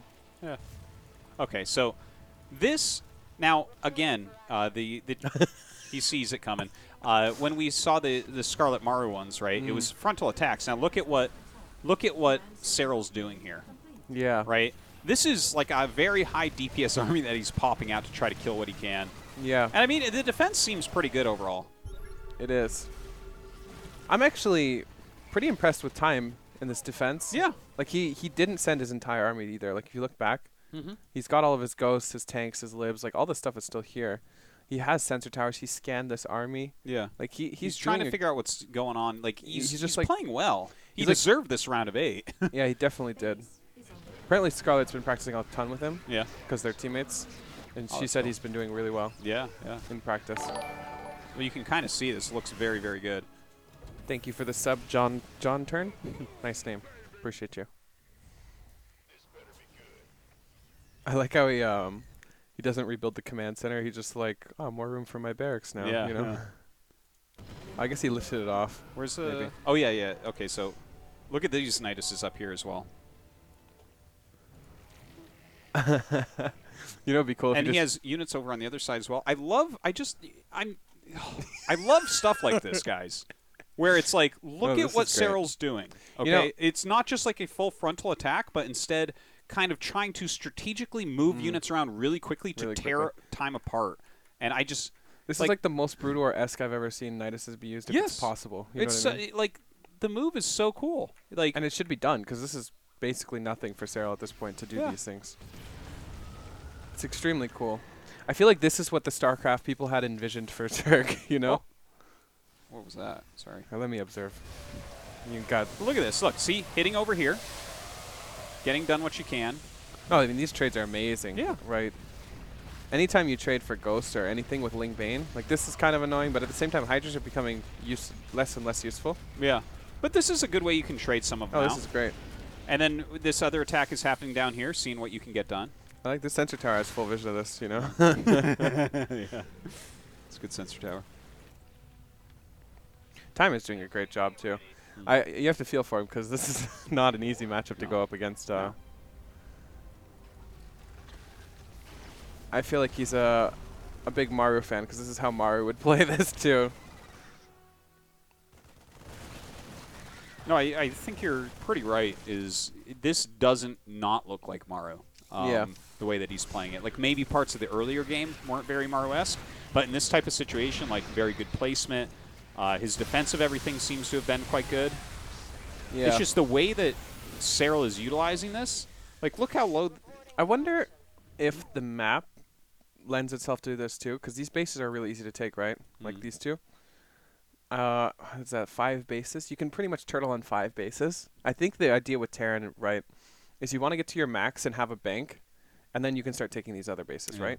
Like, once you hit your max on Ghost Lib or whatever you want, you're like, and then start nuking and stuff, that's when you hit your stride. Like, remember when we watched Maru vs. Scarlet?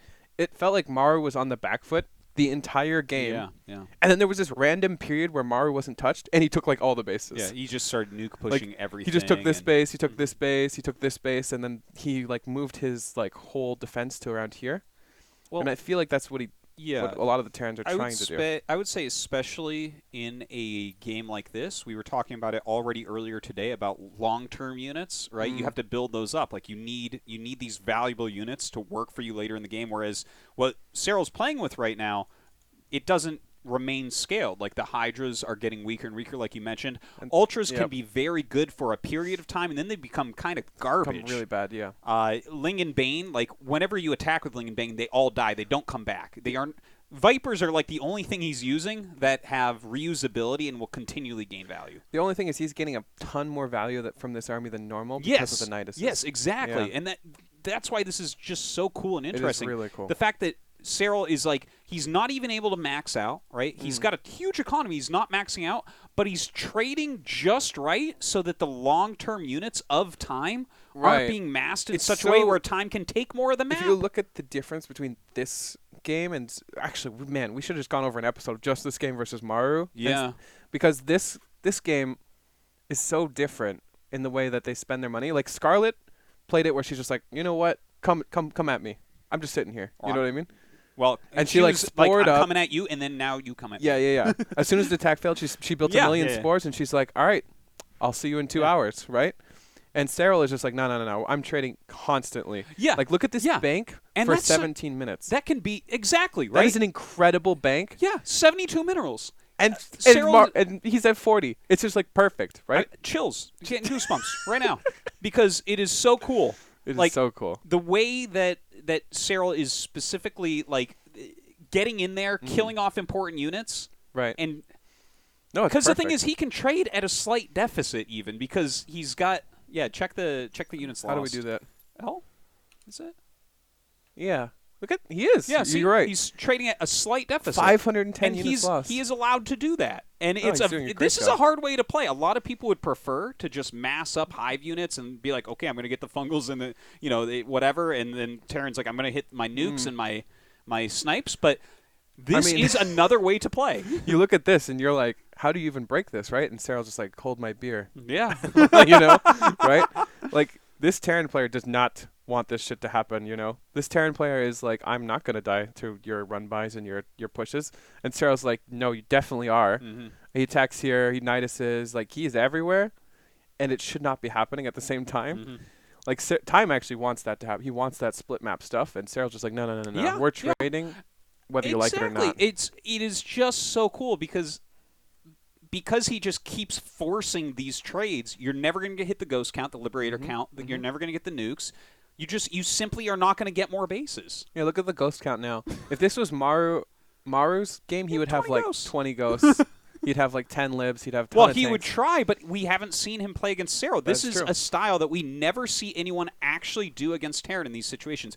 Like you said, like we've seen, Scarlet, one of the best long-term late-game Zerg players in the world. Mm-hmm. She'll be getting Broodlords right now, lots of Queens, Spores everywhere, right? And that's going to be a more passive approach that's going to allow Time to get in the units he wants and actually Time fight. Would have this command center, Time would have this command center, Time would have this command center. Like, the game is just a totally different game. Like, we don't generally see a 17-minute game where both players aren't maxed and both players have no bank.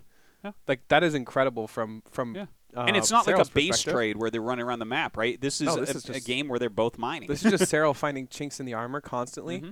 Like, look at the SCV count, too, right? Like, if this SCV count was 80 and it was 80, that's scary, right? Because now we're trading less efficiently. We've already seen that. But we also have less income. But he's just, like, keeping the SCV count. Like, you saw how many Banelings he sacrificed for this base. It felt like it was a ton, but it's all, like, according to plan, really. Mm-hmm. This is incredible. Isn't this game awesome? This is a awesome. Fantastic one. And even like killing all these add-ons and stuff is just so annoying too. He's just doing a great job. Yeah, let's take a look at some of these Niduses because Ultras are eventually going to pop out, which I think is hilarious. Snipes the Overseer. So I'm just watching Time's perspective here. Like, look at how much time he invests in just dealing with this stuff. It just feels like it's just always good. It's just so hard for him to get up into what he wants here. And if Serral had a higher, he's almost maxed, he could hit another base at the same time. Like, he's just doing a great job. Yeah, look at that. Look at that. I cleared these ones, but now there's more. It costs so little money to do this. Oh, this is great. Now, this is amazing. Like a funny way to use Ultras here, but I'm down. What are these Vipers for? Maybe to move the Liberators? I mean, I don't hate it, but so far we haven't used them for anything. No. They wanted to go in the Nidus too. Oh, this is sick. Oh, yeah, look at that. The blinding cloud on the ramp. The game just ends. Very, very cool, though. Very cool. Do we want to jump back and just see when he sends the Overlords? Let's do it for fun. We might as well. Okay. This is a Serral episode. Because this is not a cast, I can get up to go pee real quick. I'm sorry. I'll be right back. But you go ahead and check that. I mean, there's already one Overlord here, too. So let's see when he sends an Overlord over here. So, yeah, I'll just watch Serral's cam. So he's already moving Overlords around. Looks like one Overlord is already being moved into position. Yeah, look at this. He's already got the Overlords in position at 5 minutes. So he's not like one of those Zerg players who has like a ball of Overlords and he just starts sending them across. He basically sends them from the very beginning. He plays such a good game, guys. Wondering. There's really not much Time can do to abuse Serral either. Like, looking at this, Hellbats are just awful, right? Battlecruisers are not great because he has a ton of Queens. Banshees do essentially nothing. The only thing I can... And he has a quick third CC. There's basically nothing Time can do. 2-1-1 would be terrible. I wonder if this is just like the essential amount of queens you need to defend 6 queens. Because I feel like when I have 6 queens like this, they do literally nothing. I don't know if anybody else feels this way, but when I have 6 queens, they just laugh and kill all my drones. But this Bailey Nest is in a great position too. Games Against Special were so good. Yeah, we're going to watch these next. It's actually a pretty long episode we probably got here, seeing as they're an hour and a half in. Battlecruiser gets blinked in. He has a Spore here. I think time could have killed that queen. This is a bit of a mistake. So, yeah, we already went over queen positioning, but this is a big thing. The time's doing a pretty good job, but not an incredible one. What's up? I was just looking at it. I honestly feel like there's nothing time can do to kill more drones in the beginning of the game. Yeah. Banshees would be terrible. Hellbats would be terrible. 2-1 would be terrible. Battlecruisers are not great. Libs are not great. Like, what can you do? I mean, it's a good question, considering Serral lost, like, a failed Nidus play and to proxy 3 racks. And other than that, he went 9-0, right? Yeah. So he went 9-2 overall in this matchup. Yeah, I think we're done with this one. But yeah. Very interesting. All right. So that game was just awesome. I love what we saw there. That is like now I don't know for a fact that that's how late game ZVT will be played coming up, but it could be. Though. It could be, because it's so much more interesting than the turtling thing. Because there's always been something wrong about that, where it's like if both players sit back and let each other get a lot of units, one has to be wrong. One person is wrong, because to be fair, thinking about the games Serral actually loses are mostly those games.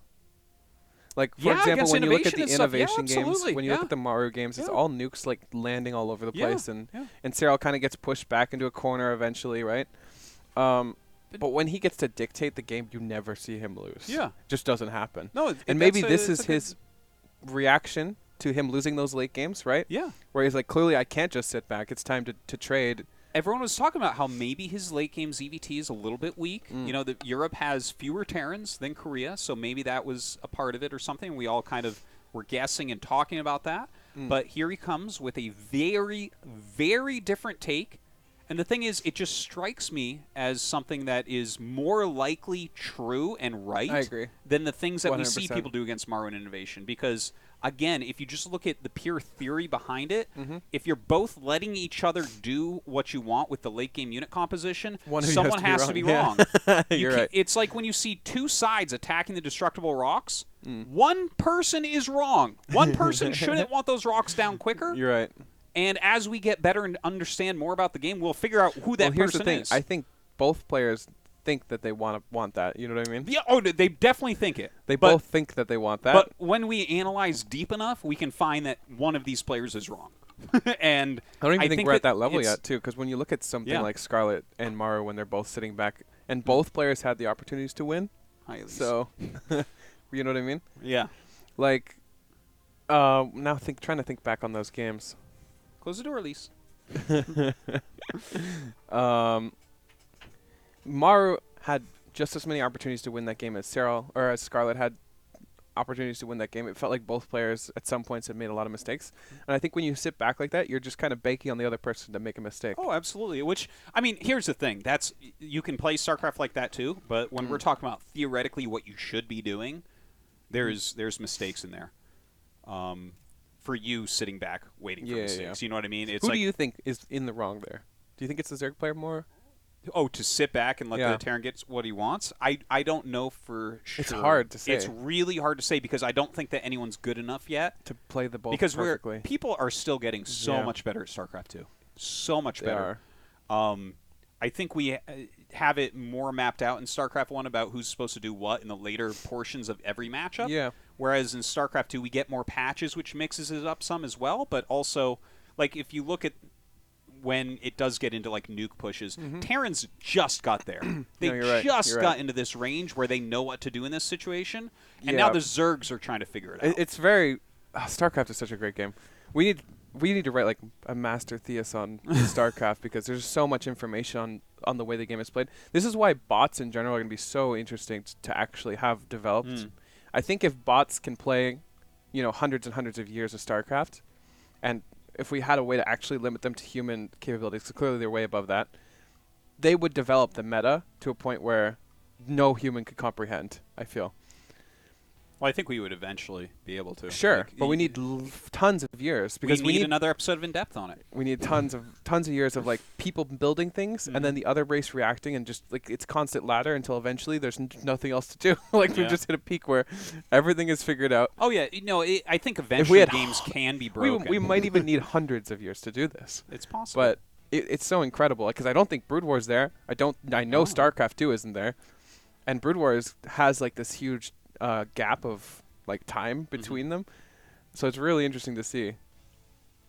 I'm so excited for the future of StarCraft. Oh God, I know it's ridiculous. Like even that one game of Time versus Serral and that change, that different interpretation of the late game. Yeah, that made the tournament for me so far. Different. Like if we had just one episode to compare Scarlet Maru and Time Serral, like sure Time is not the same as player as Maru, but the way they took those series is just so different. Yeah. Or we could compare maybe Serral versus Maru, or Serral versus Inno, and Serral versus Time. Right. Yeah. And the thing is, it's hard to get exact, perfect comparisons, but I mean, this stuff it's awesome to see these differences. Now, we're jumping into the WCS How many final Niduses match. is too many? Because I feel like you could even build more than 2. Yeah, you could probably do 3. But I think 2 is enough. 2 is good. Yeah. I'm just saying, like, we could go up to 4, I think. Yeah, maybe. I think if the game was bigger, yeah, then 4 absolutely. Right. But yeah, that was a true treat. So we are jumping into this is the final match. It is Special against Serral.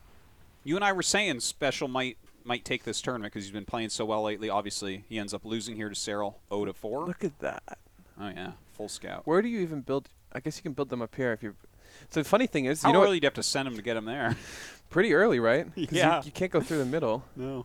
You know what's funny? Because Terran players can just watch replays of Zergs and watch their scouting paths. Because scouting paths are not very fluid. It's not like you scout like this one time and then you scout like this another. Because you've decided what you think is most optimal and you keep doing it, right? This is identical to the other games from Serral on year 0.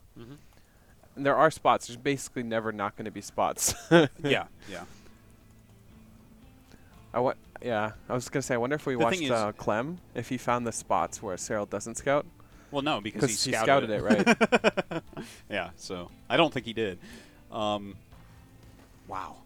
Guys, before we get too much into this, I want to remind you all to check out our Discord and our Patreon, patreon.com/indepthsc2. You can also donate here, and we will invest that into more stuff. Yeah. Okay. So feel free. Yeah. I wonder how much Special looked into the series between Time. Okay, so I don't think he probably looked too much. Yeah. Because you don't really have time, right? Like while Time and Serral are playing, you're prepping your match, your next Plus match. It could be Rainer. Yeah, you don't. I think it's like too much to invest because it's going to be in the finals. This is why I think the ultimate format is something like GSL, right? Yeah. Because you're giving players enough time to react to each other, and this is why I think Serral is so dominant in these formats of tournaments, but may or may not be, because obviously we don't have much experience with him, may or may not be dominant in GSL. Giving people time to react to Serral specifically. Like for example, if SOS knows he's going to play Serral, or Hero, or whoever, or any one of these crazy Koreans knows they're playing Serral and they're given, say, 2 weeks to deal with it. Yeah. Could be really hard for him. Yeah. Well, I definitely agree that would be an interesting thing to see. It would be really interesting. For me personally, I just can't wait to see someone clip what you just said and pretend like you hate Serral and thinks he can't win GSL again. This already happened, yeah, one time. But, yeah, I'm very interested in Serral, don't get me wrong. I just feel like there's got to be ways to abuse Serral specifically. Because no player is perfect. I just want to jump to... Okay, so remember at 3:45 is when he sent it in for BC checking. This is his only Overlord in proximity, and we're at 4:06 and he hasn't sent it in. Wonder Do you why. make anything of that? No, I do. That's weird.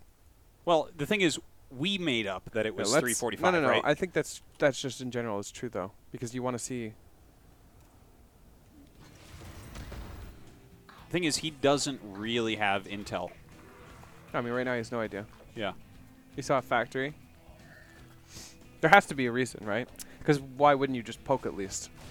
And you see a Marine, you back up. Right? Did he not see a Marine and back up? Or? I mean, even still, we see him suicide a lot of the times. So, like right now, we don't even know if he's got a starport. Like, yeah, we saw literally nothing. Yeah. Well, that is a lot of Marines, though. And he never saw the third CC, right? It was factory third CC. He saw the reactor racks, maybe? Yeah, he did see reactor racks because the factory did not float over there for a bit. Let's watch his camera and see if he like literally looks at it and is like, okay, I'm not going to scout this game. So far, he's looking around. He's looking towards the wall, 341. Yeah. This is already around the time we said, right? 345? Yeah, that is the time that he pokes, actually. You're right. Yeah, so he pokes in, he sees a reactor racks, and he's just like... I wonder if that tells you already what it is. Okay, reactor racks. I don't think so. Period, it can't be Hellions, right? So it has to be either Marine tank, or it's very unlikely to be Banshees. Banshees don't have much synergy without Hellions. I mean, it can be third CC, right? Could be. That's what normally it is, you build actually. it on the low ground, but yeah. No, if you go third CC, like right after factory but before starport, I don't think you normally low ground that one. You don't wall it? I guess. Yeah, you normally. It's a little fast. It's very uncommon, but I'm just curious how prepared he will be for. Okay, that's a lot of Hellions. I think at this point you're already questioning what it is. It feels like he's not ready for battlecruiser to me already. I want to mention. Okay, let's take a look here. The Everyone Vision, 6 Hellions. Okay, this is very much like what we saw from Time, where he didn't move out with the Hellions. We're going to have to ask Juan about Terrans this when he gets back. don't do this a lot against me, too. Like leaving the Hellions? They leave the Hellions at home. Why? I don't know why either, but it's really, really annoying because I like to do the run-by stuff. My guess is that if they move out... Have Zerg's gotten slightly more aggressive because of battlecruiser openings? Zerg players are really aggressive with their early links. So this might be a slight meta I think what they have to... They're just waiting to wall this. Like, once the wall's done, you'll see the Hellions move out. Okay. But they can't rush the wall because they're going battlecruiser and they need all the money. Because battlecruisers are 400 minerals. If they were less minerals, you probably would see a faster wall. You'd see Hellions leave more. Like, so it's kind of like you're not rushing your wall out, but you also don't want to leave because Lings running in would be really annoying. It's just interesting to catch both of these Terrans, two very different players, go for 6 Hellions. It's also interesting because he's a lot of Marines from the early game, so it wouldn't even be that bad to leave your Marines, but it is interesting. If you don't have a full wall, then I think that the Marines aren't. I'll ask him next week. Watch, and you'll see the answer. Yeah. I think it's just for safety against Lings. Yeah, Look at all these Lings. I think you're right. Like, imagine these Hellions were out here somewhere, like going for some weird third base run by. So these Marines are so he has the BC madmen. out. There we go. I think maybe he was ready for BCs. How many queens does he have? Last game it was 6 when... Okay, he's got 7. Yeah, so he's ready for BCs. It's a trap. Let's watch Serral's view. Oh, hold on. But he had 7 queens and a fast +1 carapace. Is there any chance he thought it was a 2-on-1? Because that's literally the counter to 2-on-1. Possible. It feels like he did it. He could have also just had that as like possibility. Like maybe it's just a robot. And he's like, there's a 33.3% chance of this and like 33% chance of that or whatever. I mean, it's not ever really that bad to get the fast +1 carapace, but I'm just saying like is the specific the only thing build carapace is really bad against is Hellbats. That's the only thing where you're like, wow, I feel like an idiot. I don't have. Well, you know he's not going Hellbats with that reactor barracks, right? Exactly. Yeah. Right? So it can't be reactored Hellion. So it's a pretty good catch-all regardless. Carapace is perfect, right? Because you don't need a quick Bailey Nest. Carapace in general is just really, really strong against everything. You can get a really fast 2-2 with it. Like his 2-2 is going to be way faster than Specials. At least his +2 Carapace is. Like Special, does he even have Engineering Base right now? No. And +2 is... Well, he's going to go mech this game. Okay, well, he should... Would you be adding on Engineering Base? Probably soon. He would not... Like, at most he could have one like, started right now. 6 minutes. Well, I think that BC builds aren't completely mapped out yet, but it seems like Terrans are generally going towards quicker third CCs, which are going to use up those minerals, so upgrades are a little bit later. Agreed. Look at how good he is, by the way. He doesn't send all of his queens in the main immediately. He's kind of leaving them. I think it's a little bit of a mistake to not have at least 3 in the main, though. Remember last game he had 3? Or whatever game against Time he had 3 in the main? That feels a bit better. But he's also good very micro aware overall of the Hellion run by, right? Like, these queens are prepared for that. Yeah. Also, he's just building tons of drones. He's such a good player. Look at this switch into +1 range. Okay, he actually doesn't know about mech yet, right? The thing is, if Not you for sure. prepare for special at all, you know that he does like the mech follow-up. This is what this Overlord is for, right? See the neural? That's a quick neural. I guess he already kind of knows then. Or he's assuming. Because you would never go neural against Bio. That would just be dumb. Yeah, right? it would be so worthless. So okay, this is the first time he sees that it's actually mech. This moment. He had already started neural. He had already switched to plus ranged. Oh, wait. Yeah, okay. How many times do you think maybe special just doesn't go into battle cruiser into Bio very often? I'm trying to remember. Yeah, no, he doesn't often. He likes so this he might likes just mech. be a counter to special. It could be. Could be. Because like I said, there's actually just no reason to go neural for Bio. It's also interesting to see he goes, oh, because he had quick. Oh, this makes so much sense. I like this. So you get the really fast carapace and you have 2 evos, right? So as soon as the carapace finishes, he just starts the range. So he's got 1/1/1. Yeah, but is that? It's better than 2+2 carapace? Probably. If it's against Bio, it's not. No, but it's against Bio. That +2 it's carapace very is good super against important. mech because Yeah. carapace doesn't really do But shit he started against it mech. before he saw it was mech. Yeah, but at this point, he's already assumed it's mech because, Okay. like I said, you don't start neural and an infestation pit Well, the against Bio. neural is a specific BC counter. This is not a mech counter, right? Yeah, but if it's Bio, it's not going to be very many BCs anyways. Max, it's going to be like 2 or 3. Yeah, you don't no, that's usually you're have a right. You're ton. right. You're right. Special specifically, like I think he this is a probably watched Special's GSL group Yeah. and just kind of knows what he likes. And there was Exactly. only like 3 days in between Special's group and flying to WCS. So the odds of him changing anything up are very low, I would say. At this point, yeah, you're like, okay, I'm ready. Yeah. He's Yeah. got 2 infestors already. This was the first game. I've never seen somebody use their anti-battlecruiser the way Serral did until this game. I could be wrong. It could have happened already, but I'd never seen it. Yeah, what the way he that he does plays here is a little bit different. Is he neurals battlecruisers, and then he biles them, Yeah. which was really interesting. Yeah, when I saw the Roach Horn coming up with this, I was like, is he going to go Biles? I just have never seen it. It's an interesting thing, because, I mean, they do deal good damage. Oh, no, they were great. They were destroying. Yeah, so let's... Where are those BC? Okay. The BCs are still doing great damage. No, they totally are. But he's this reducing the drone losses to them pretty well. He's losing some queens, yeah, but I I think focusing. Battlecruisers are definitely still going to be a staple in the army composition. It just feels like they always get enough damage to justify them, and they're always good in the late game too, if you use them right.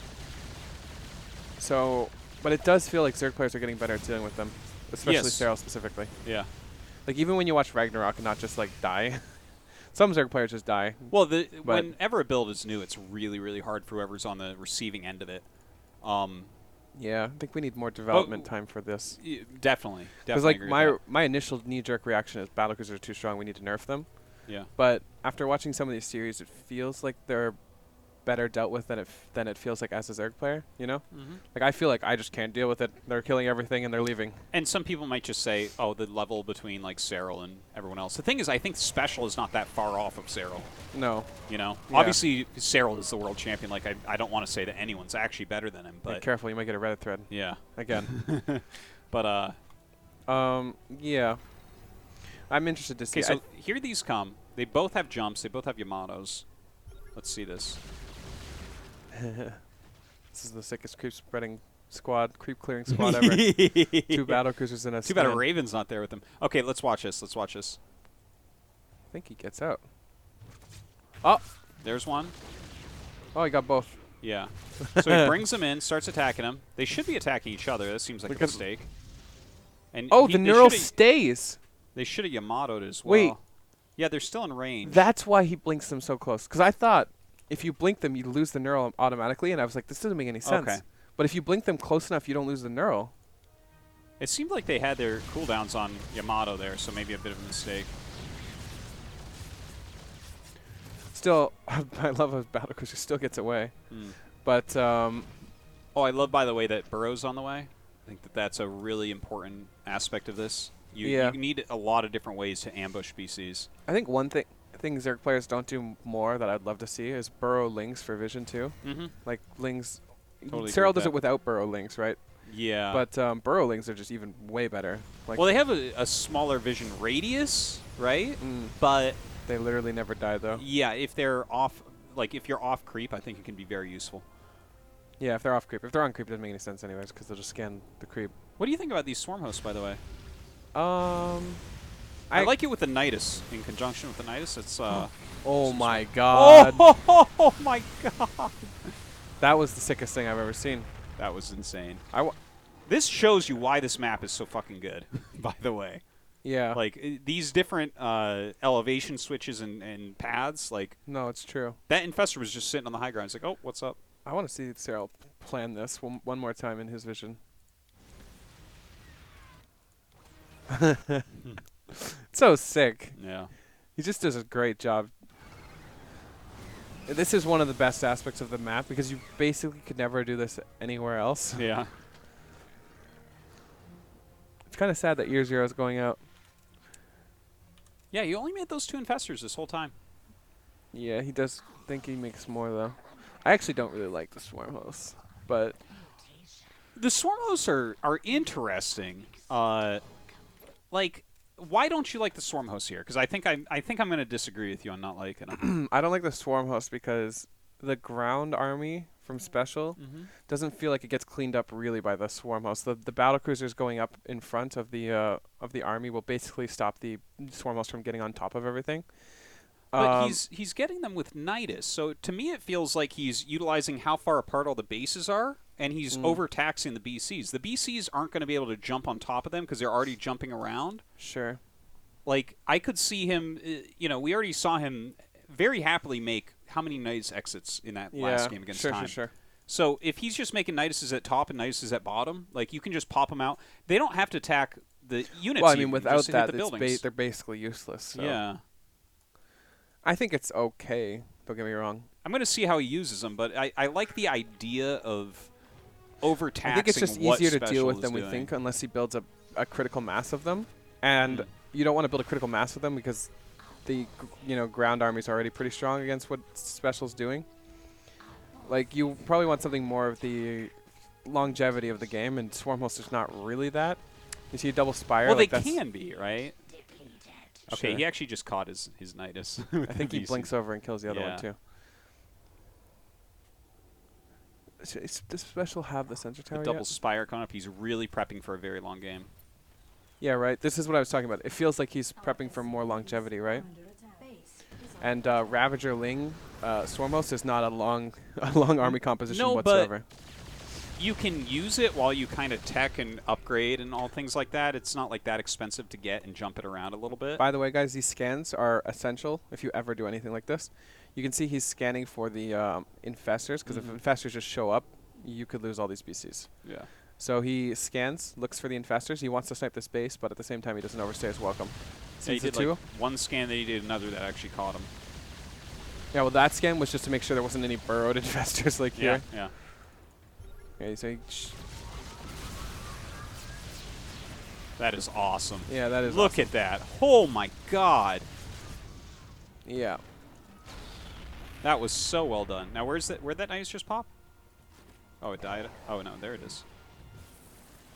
But so far, then the Swarmhosts have done basically they haven't done anything yet. I definitely can see that. Well, especially if they're flying into BCs, they're not going to do much. I mean... I don't think 9 SCVs is enough to justify Swarmhosts. But we're 12 minutes of a 21-minute game. Like, over time, these things can actually pay for themselves in dividends. They certainly have not yet. If you pay for them, if they ever paid for themselves or regularly paid for themselves right off the bat, they'd be too strong. Sure. No, I agree with you. There needs to be that kind of like. I just feel like we're investing investing in resources invested into non-late game units at any point when there's this many battlecruisers feels bad. Okay, it's not. I agree, it's not a late game unit, but it's a long-term unit. Do you know what I mean? Sure. I mean, you're gonna use them throughout the game.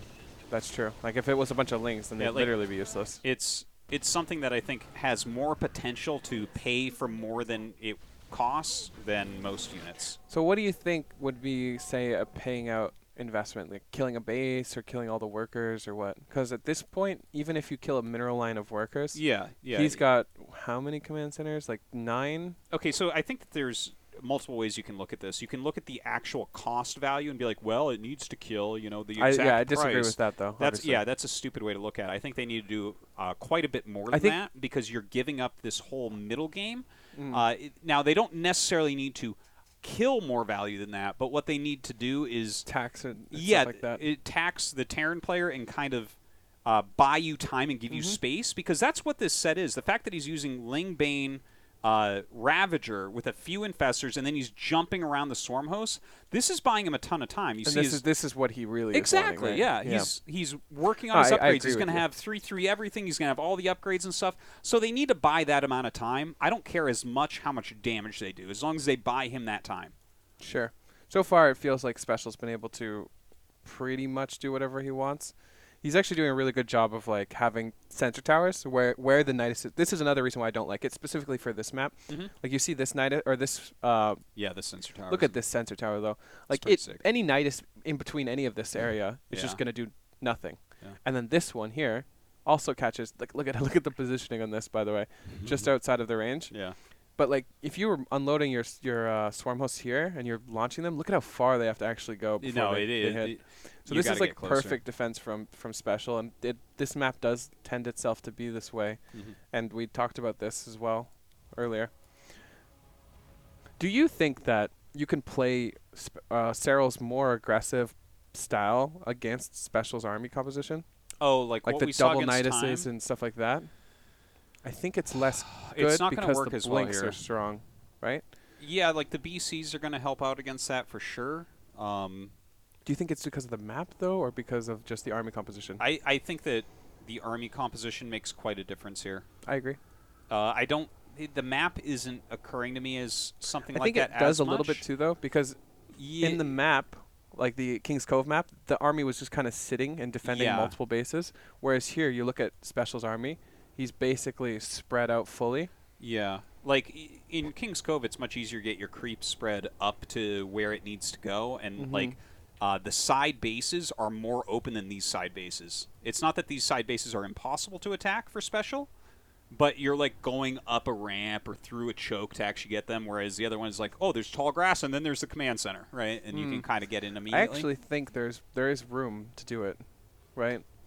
Like if he had a Nidus, the ability to Nidus, even if he blinks away. Yeah, I don't want to say that there is no room for it. I think that there always is room to force something like that in. But like you're flying an Overlord past a sensor tower to make a Nidus against this, Can't and he it fly doesn't past feel this? It's hard to say because I don't know maybe. where the air blockers are. So yeah, it's close. Maybe. Yeah. But the thing is, if you did that, he could add another one, and not that can't be done on any map. I mean, I would just attempt it. I don't see why not. Sure. But I like the approach where he's hitting the edges. I don't think that Serral at any point right now is thinking, I'm about to get him. I'm going to get all these bases. No, I think he's just like buying this time. He's getting his upgrades. He 100% is just like, I'm double Spire. I'm going to build Corruptors. That's his mindset, not the killing him.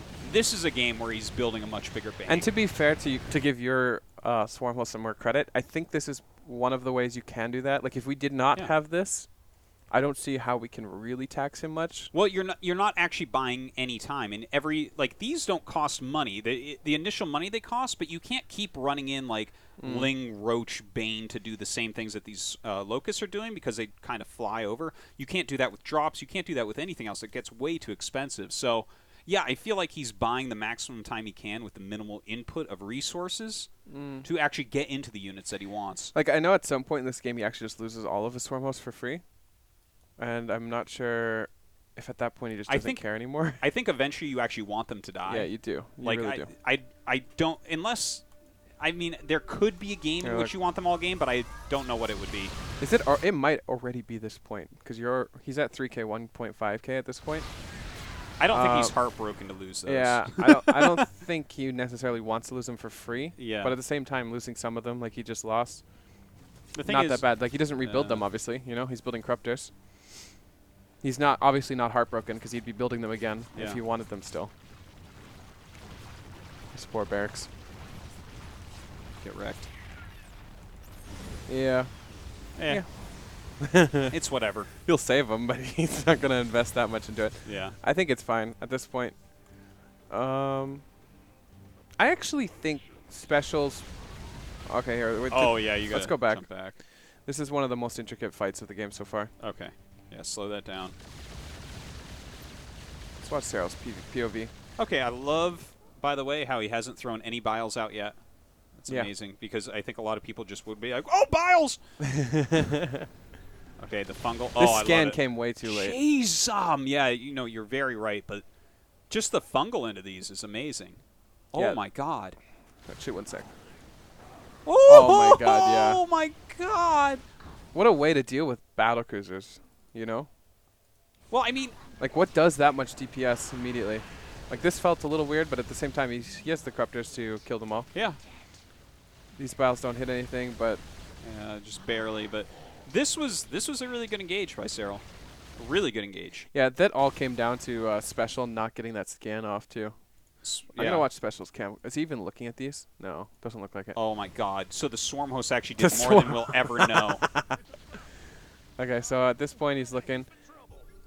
Now he knows he's in trouble. That's funny. The Swarm hosts certainly did their job, didn't they? Yeah, they did. They overtaxed him, and like that, the fungal bile, it's killer. Do you think he built enough just to do like a ton of damage too? How many Ravagers is this?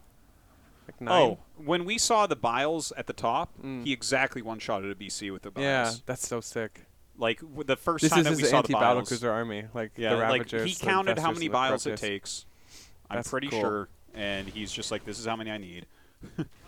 I think it's always good to have like an extra one, but this is sick. No, this is amazing.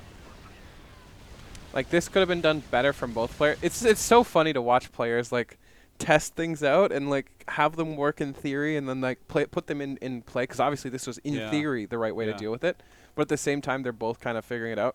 Like he could have played that better. He could have had not all his infestors die, maybe had more Corruptors or whatever.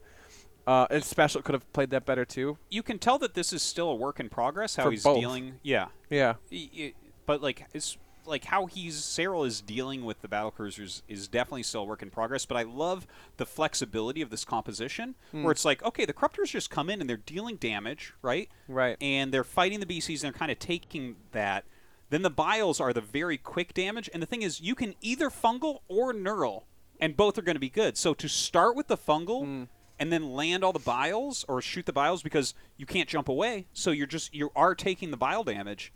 And then to use it into neural with whatever's left over. You can't jump when you're fungled, right? That's correct. Okay. You can't blink anymore or anything with it. So it's like there's a lot of flexibility here.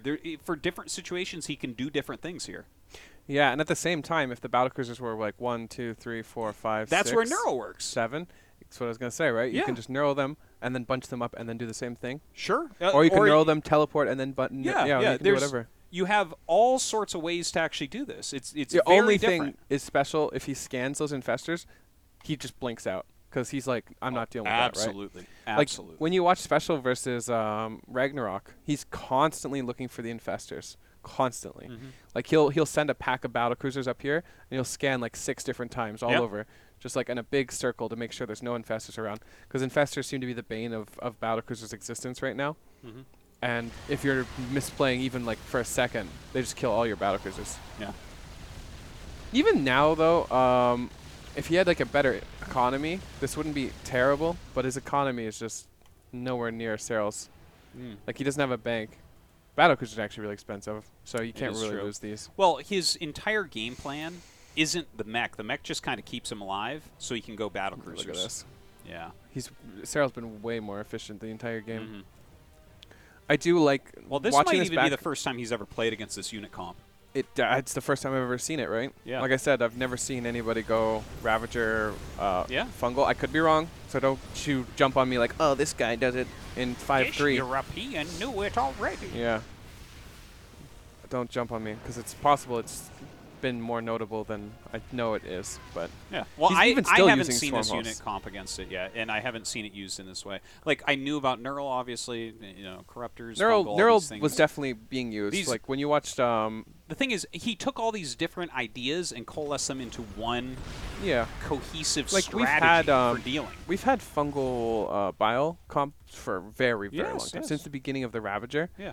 But they fell out of favor because Fungal would not keep units in place long enough for the Biles to go off, but they do keep battlecruisers in place long enough because battlecruisers are slow already. Yeah, it's very true. Well, don't know about this one as much. Almost gets one, yeah. This feels really good for a special. But at the same time, the Ravager Ling army composition can start to be thinned. You probably want to keep as many Ravagers alive as possible because of the Ravager Bile combo. That one didn't go well for him, but he is doing other things during this. Clearing out some SCVs and whatnot, like we see. Actually, at this point in the game, I really don't mind Special's position. Okay, let's check what his units actually are. He's got 10 BCs. Okay, that's 4 really tanks. Upgrades 2-2. He's playing against 1-1 air and 3-3. The supply is pretty even. Income's pretty even.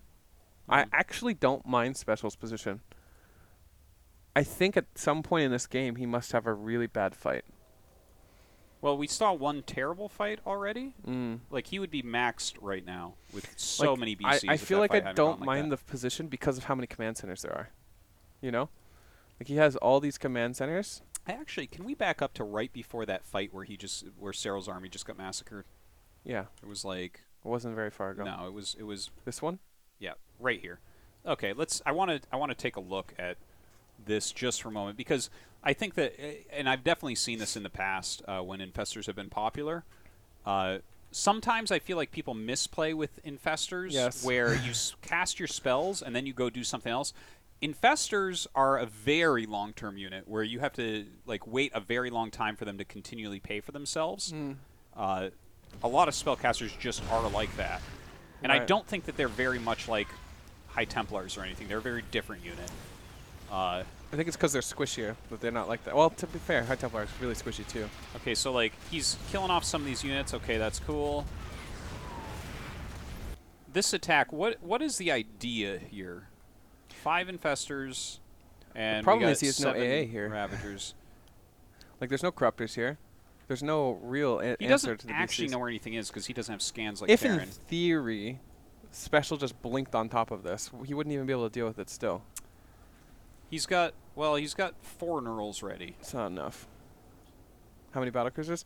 These battlecruisers will kill these Infestors so fast. They will kill them really fast. What he'll do is he will blink, and before the blink's even done, I believe, but I could be wrong, maybe we should unit test for this. If he blinks and queues up the Yamato, I don't know if the Neural's fast enough to stop that. I actually don't know if the tentacle is fast enough. The Yamato, because the Yamato, the tentacle does not cancel the Yamato once it goes off. I wouldn't be as afraid of that as I would be of a fungal into Biles, because that would be very. That would be quick. bad, but at the same time, you're gonna Bile on top of your. I guess you just. I think that's fine though. Yeah. If you're killing BCs, if you this army's not that. The thing is, if you blink a ball of battlecruisers, they actually spread out very well. Yeah, they do. They do. That's true. I wonder if it would be a proper nerf. It's like a magic box. If you clicked and they all would blink on top like this. Yeah. Because it's like a perfect magic box almost. Yeah. You would not be able to kill all of them, if any of them. That is a good point. The only thing is we don't know where the Corruptors are. The Corruptors are close enough that would be kind of scary because you can't just blink out. Yeah, no, I think it's the right choice to not blink. I was just saying in theory that this Infestor army wouldn't do anything, and watch it not do anything here. Okay, so the BCs were a little bit closer, I think, than he was anticipating. Yeah, so all the Infestors die here. That was a really, really good fight from Special. He didn't lose anything, basically. The Greater Spire's just finishing up. Yeah, I don't mind his position at all right now. And even his income feels the same, if not better. His army composition feels better for the late game. This is the anti-Zerg or anti-Battlecruiser army right now. Feels okay for Special. Doesn't it? Yeah, definitely not. I wouldn't say. I think that his economy is hugely favored. Well, no, he's got 64 SCVs. Yeah, his economy's fine. Huh. Because he Where also are has they? a ton of CCs for mules, too. 15 of 10, 5 of 10. He's got 20 at this base. Yeah. 14.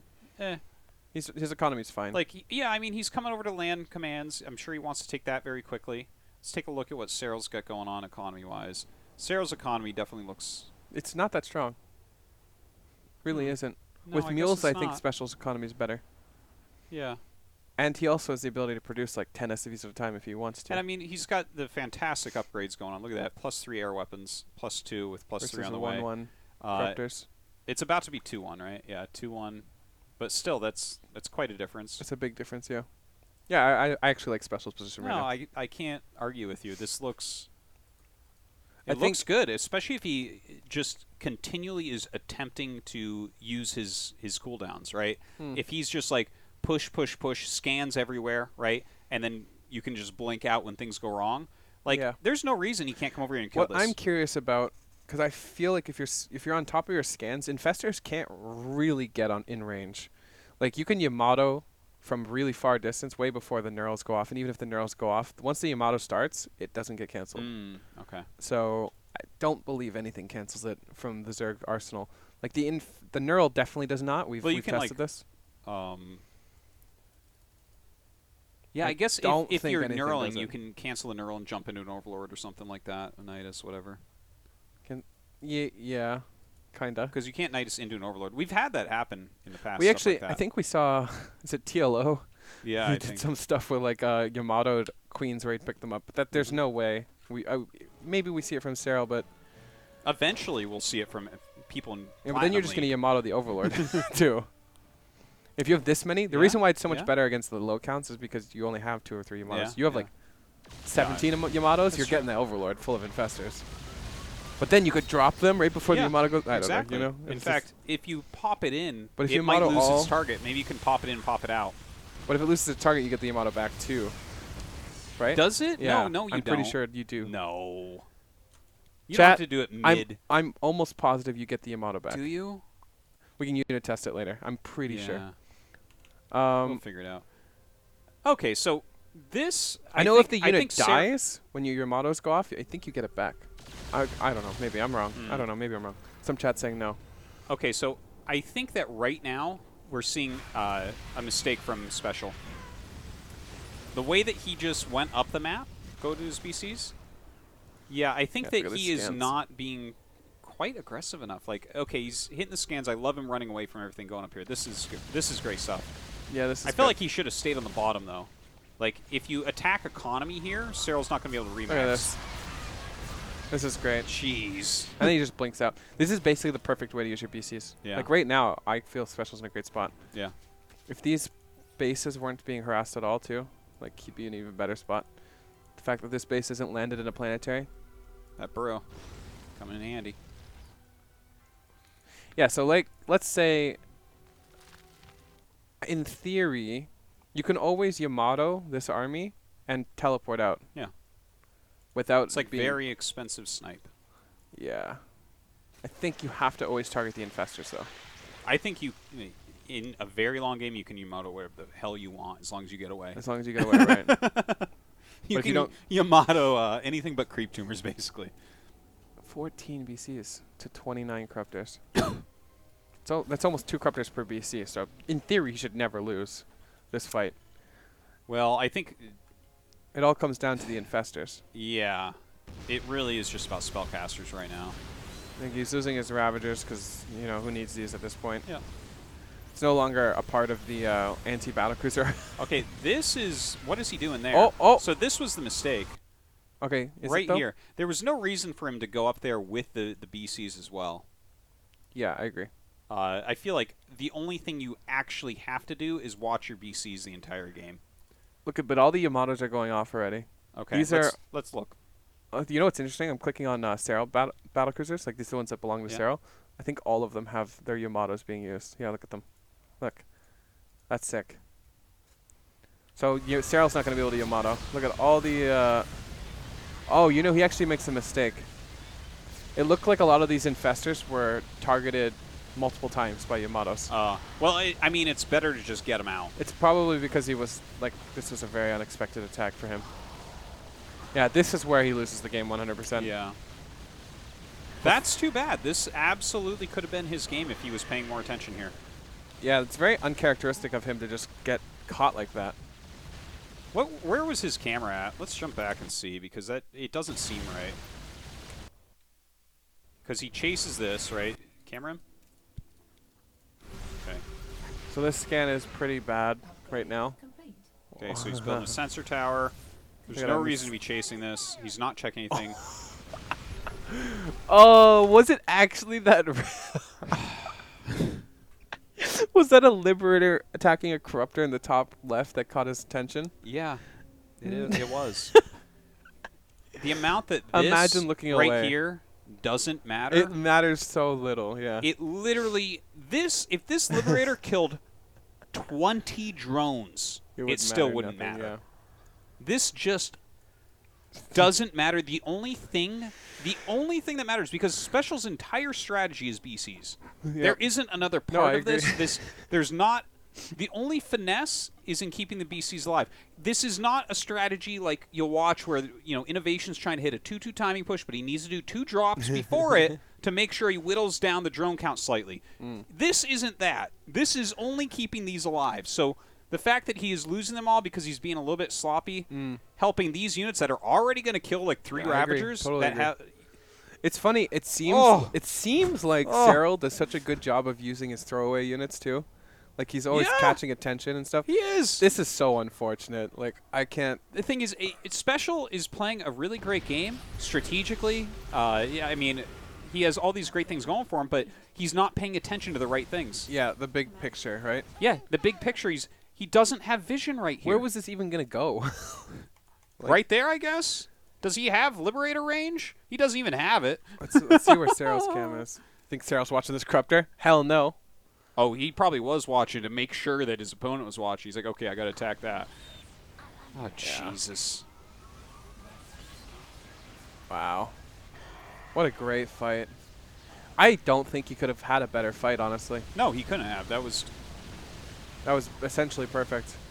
Well, he got lucky to get it because he did. Special was like, it had to be a move like that. It had to be a move like that. Yeah, I agree.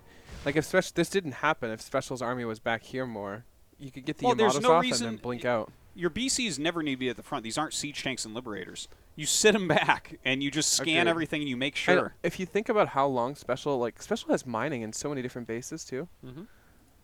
Actually, let's see, before this fight, what the resource losses are. You can even see the supplies, like, drastically dropping for him. So this is before the fight. Okay, so it's just basically about even. Which very, I think favors Special, if you have an even resource loss rate. Oh, yeah. Like, right now, if you actually get half the map and you're using BCs, nothing will be more efficient than that. Yeah. The only thing that I would kind of like from Special, too, is getting Ravens.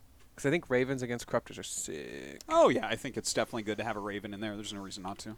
All right, let's go through this battle real quick and watch that unit lost. Watch the units lost tab. Just watch the supply.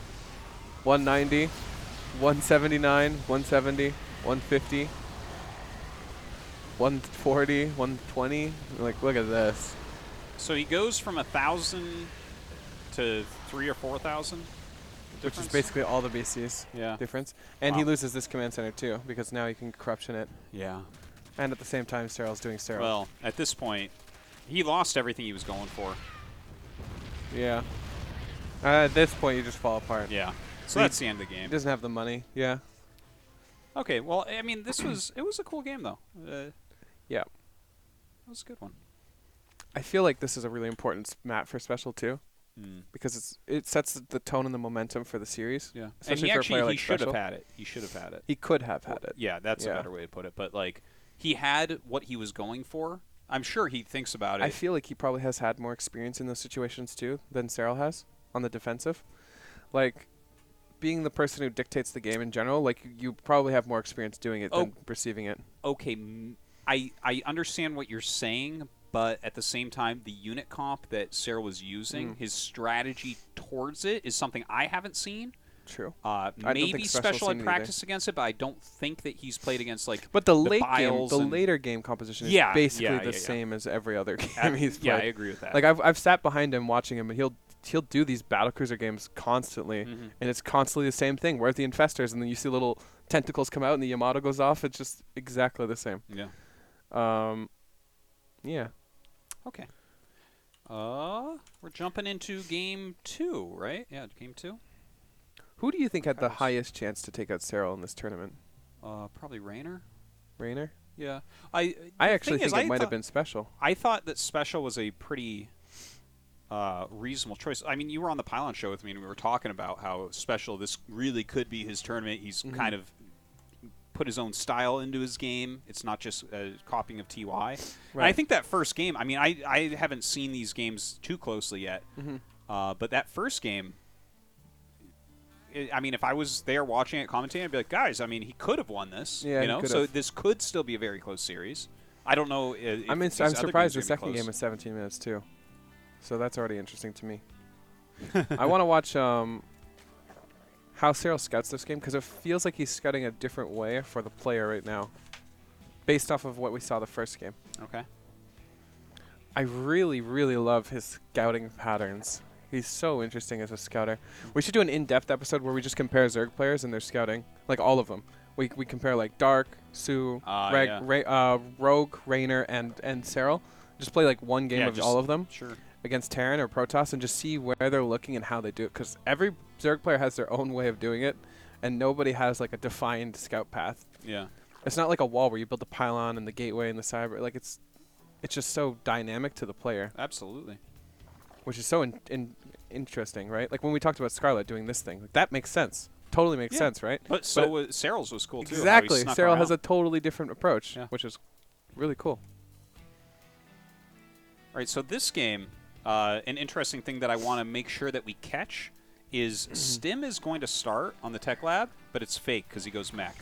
I want to see if Serral checks, double checks, because that's always kind of a fun move, right? Where you start Stim so the Overlord can see it.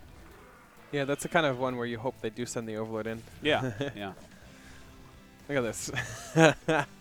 Remember when I said SCVs are so annoying? Yeah. You had to cancel and rebuild that extractor like 7 times. All right, so the Overlord comes in again. It's going to be close to that 330, 345 mark to go fully in, I think. So like he's not going in fully yet because it's not he saw the Marine as well. I think the big thing you want to look for is that Tech Lab, right? Because you see a starport that doesn't really tell you much, but when you see the Tech Labs, those are big saves. Okay, it's 3:30. So just 2 Hellions leaving. He's gonna go in again. Look at it. He only saw 1 Marine before, so he can make it pretty deep. There, he's going in again. Okay, hold on. There's the stem. There's the stem.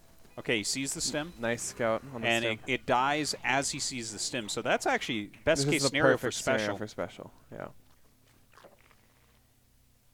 How do you react? You getting a Baneling Nest? Yeah. A lair? I mean, you're going to want a couple Evos coming up here pretty soon. Still sees the stem! Oh, are you kidding me? Really?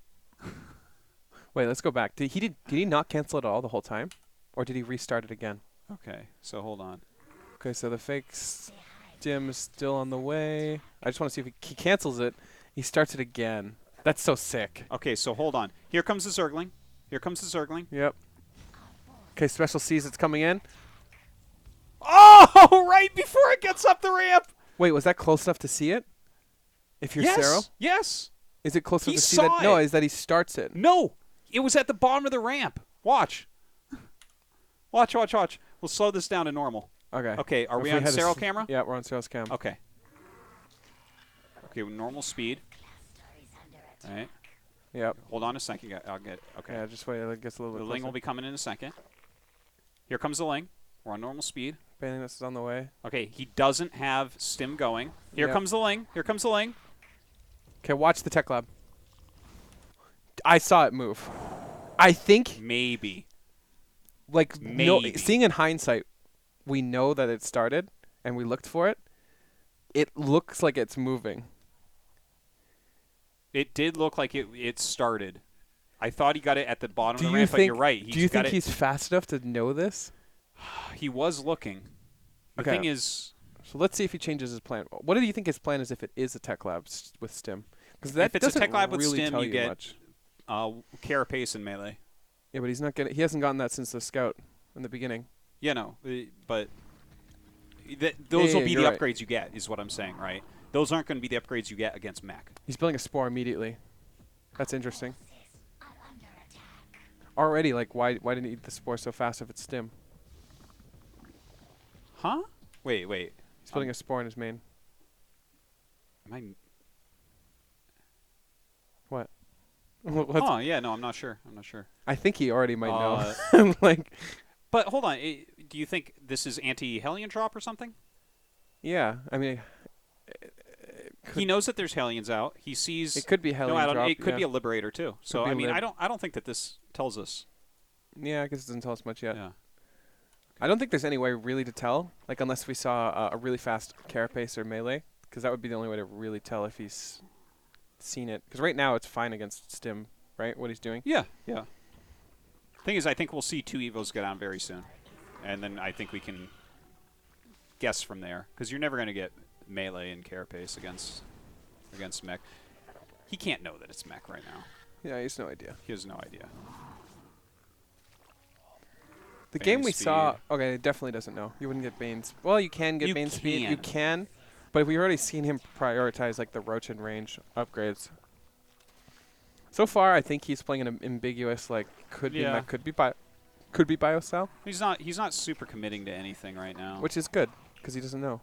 He's getting his Evos now. This will be where we tell if he's committing or not. But at the same time, before he commits to anything, he's scouting again, right? Oh wow! Like if we saw melee Carapace. That would be a commitment to anti-bio. Let's slow this down, see what he sees. Okay, you just saw Liberator. What else do you see? Hold on. No, nothing. He hasn't seen yet. He's probably going to go back in before the upgrades start, I would think. Evos are done? No, I think he'll start his upgrades. You think he just gets melee Carapace then? Yeah. To be fair, I actually... He sees Marines coming out. There's some Hellions there. This doesn't look too weird, I think. The Baneling speed's going to be done just in time. No, this looks fine for Stim, actually. Yeah, that's what I'm saying. Why didn't he get Stim? It just looks normal. Oh, I guess because he's going mech. Nice spore. Huh. Yeah, melee. Okay, yeah, and the thing is, it just looks like bio. It looks bio. Yeah. Like he has a fine amount of Marines, and the Hellions should be with the army. When you watch Serral or Raynor play too, you can totally play Ling Bane against like the battle mech. I actually like it a lot. Oh, against battle mech? Yeah, it's really good. Like Hellion Cyclone, if you get surrounds, Banelings just demolish them. Yeah, for sure, if you can get that surround off. And you usually can, if you have enough Ling Bane. I don't know why you're me. I've played a lot of games against Battle Mech. I'm just saying, you usually can get the surround off? Yes. Who are you playing against? Well, who is it that this happened to? Hero Marine? In this tournament? Oh, I don't know. Here's the thing. The battle mechers are so aggressive. Like they have no chill. They're just trying to snipe bases constantly. Well, you have to because you're not making units that scale well. So if you come into these bases, you have to fight. That's why it's battle mech. You're having battles. Yeah, if you come to these bases, it's really easy to surround them, and they're always just like they have no chill. Like I said, if they had chill, I agree with you. Yeah, probably never going to surround them if they're back here. Yeah. But the fact that they're so aggressive tends to mean that they get surrounded at the wrong times for them. But if they don't do that, they're going to be screwed, right? Yeah, exactly. This is why I think Ling Bane is a legitimate way to deal with battle mech. The thing is, I don't think he knew it was mech. No, he definitely did not. But it's not battle mech. Well, it could end up being battle mech, I guess. He's getting the Cyclone upgrade. He hasn't really moved out yet. I agree. There we go. He sees the full. Yeah, and it starts a Roach Horn immediately. As soon as he scouts it, the Roach Horn comes up. So that's a pretty big tell. And an Infestation Pit too. I think he started that right before, though. I don't mind the leaving up melee Carapace either, because he's got so many Ling Bane already. Absolutely. Leave it. I bet he only builds like 10 or 15 Roaches and just gets a ton of Ravager and goes Ravager Ling Bane. I wouldn't be too surprised. Getting his Roach speed. Because like at this point you have so much supply invested in Ling Bane. Oh, if he gets a full surround here, I'm gonna look like such a genius. Look at this. Well, he's definitely getting the surround. Look at that Baneling amount. Oh. What did I say? Hey. What did I say, Dan? Right, you got You're like, who you playing? Yeah. You playing some bimbo like special? This happens because they have no chill. Yeah, like I said, yeah. look at this, guys. Look at that. Ooh. Ling Bane is actually just totally fine against Battle Mech. Because, like I said, they have no chill. It's just, I can imagine when they have a lot of Blue Flame Hellions in the front, you're going to go for a surround, and it's going to go slightly wrong, which is all the way wrong. You're right. And you're going to lose every circle. Because if you lose one flank, then they just move this way, and, and you look dumb. Yeah. But that's why it's so, like I said, that's why it's so important that they are aggressive with it. Because, like I said, if it's out here or something and there's no creep, totally, good point. But if they move on to creep because they're just fucking, no chill, then you get surrounds like that. And it's very hard to not. If you open straight Battle Mech, though, can't you reduce the creep spread a little bit? Because this is like a fake into Battle Mech, right? So you're like kind of... You can, but at the same time, to reduce creep, you're also putting yourself on creep, usually. Yeah, a little bit. It depends on how the game goes, because obviously, if you have more Battle Mech than Ling Bane, then you're in a bad spot for the Ling Baner. It's also something that's still being developed. On. Yes, yeah, it's not fully there yet, I think. Yeah, it's definitely a viable option though. So like I was saying, he just seems to be doing what he's doing. He's kind of rotating out his Ling Bane for a lot more Roach Ravager. In general, Roach Ravager feels way worse to me than Ling Bane against Battle Mech because the Battle Mech constantly can trade with your Roach Ravager. But you'll get a critical mass of the Battle Mech eventually against Ling Bane, won't you? Against Ling Bane? Yeah. Yeah, but we're hoping, I think, as a Zerg player at this point, to trade out for something better. Like, Battle Mech tends to be, or Ling Bane tends to be good because you're not investing too heavily in anything. You can get a pretty quick hive up with Ling Bane, or whatever you want. And I think the goal is to either have Vipers or whatever by then. Yeah. Definitely not Ultras, but something. Definitely not that. Swarm Hosts. Swarm Hosts, I, again, don't really like Swarm Hosts, but at the same time, that last game I felt they were definitely worth it. Last game they felt very good. I'm a little bit more hesitant this game. There's something about it.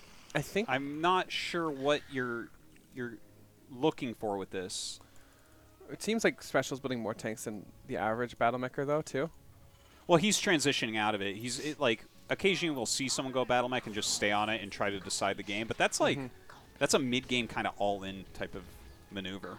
Right. I like the people that open Battle Mech for a little bit and then get into the siege tanks. Agreed. They give themselves a lot more opportunities to win the game, I think. Agreed. I don't know about these Swarm Hosts though. Oh. Actually, I remember watching this game. I felt like Special was extremely indecisive this game. I remember watching it. Basically what happens, actually we can go over it, but TLDR is Special doesn't kill him and then Broodlords come out. And he's just like stuck on this clunky army.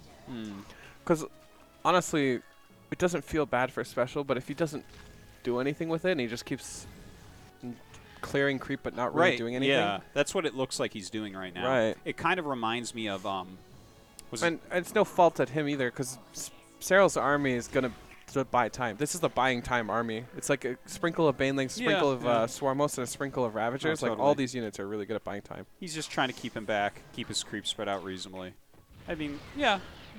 I mean, that's what you want to do with the Swarm Hosts. Yeah, I feel the same way, but at the same time, Special's just not decisive because of them. Well, let's take a look. What's happening in the middle here? So the Swarm Hosts are being pretty busy. Here's like his main. Here's another thing. He can never siege up these these things because of the Ravagers. Like he constantly just doesn't siege them up.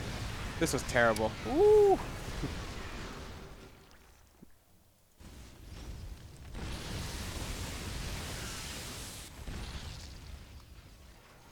It's kind of like an exciting game to look at, but like look at how little progress is being made. Yeah, you know what I mean? Yeah. Like we just saw the tanks unsiege and siege in the exact same spot. Yeah, and the thing is, Serral's being very good about running in and running out. This is the point where we need to go, right? Because like the Hive is finishing and the Spire is finishing, and this is like the time to kill them. And if you don't kill them, you're dead. Yeah. So it feels like Special doesn't really take his opportunity to. And to be fair, the Swarm Hosts have been doing way, way, way better. Yeah, that flank was actually very good. It definitely better than I expected this game as well. Serral's great at finding these spots for his units. It's so cool that he has creep up here too. Like, oh yeah, it's just very important. Like The Swarm Host would have been worthless without the creep on that high ground there, because he's been hitting the top base the whole time, and then that flank was actually really important. He got a bunch of tanks because of him. Look at this. He's just so good. He is so good. The world champion is so good. If we just banned certain units from Serral's play, he would just find ways to make other units good. Yeah, he wouldn't even care. He's just... Like, we're like, you can't use Swarmos. He's like, fine, I'll make Nidus Ling. We're like, can't use Nidus. He's like, fine, I'll use Overlords. What do you want me to do? Yeah. You're like, well, you can't build Overlords. He's like... I can get a supply of hatcheries. I'll just build hatcheries, yeah. You know? Like, he's just so good. You get an Overseer every game, though. It's like, oh, okay, good. Yeah, I'm good then. I don't want a Spore Push, too. That's too hard. Yeah, he's great at finding, like, the utility of the units he's using, right? Yeah. And this seems to be a common occurrence with him, where he's just utilizing all of his units extremely well. Yeah. He kind of gets the essence of all these units and what they can do for him. Exactly. Like, he's kind of using 2 different units for the same task, right? Like, Ling run-bys and Swarm Host run-bys at the same time. Yeah. And at the same time, he's building up his Broodlord count, or his Corruptor count, to go into Broodlords, which are like the knockout move. You know what this feels like for me so far? I'm getting chills again talking about this. What's it feel like? Watching these series. So last year, Serral just seemed stronger than everyone. Agreed. He was better mechanically. He was better decision making. So far from these games, I feel like Serral has he's like pushing the meta in different directions right now. Like, look at that game against Time that we really enjoyed, that game 4, where he's using a completely different style to tear apart a late game Terran player. Yeah. Look at the Ravagers that he's using against the BCs in the previous game, right? Sure. So it kind of, and I mean, obviously this game, what we're watching is some great fundamentals of running in, running out, forcing sieges, great flanks, and things like that. Yeah. So, I mean, he's still got those other things where he's super strong, but kind of bringing a different take that we haven't been seeing from other players. Agreed. And so it's almost like he can isolate his StarCraft from other players, you know? Like, a lot of people are influenced by, say, certain players, TY, Special, Serral, and every Zerg player ever. But Serral feels like he's not influenced by almost anybody, and it's almost like he has a whiteboard and he's just writing shit that he thinks could work.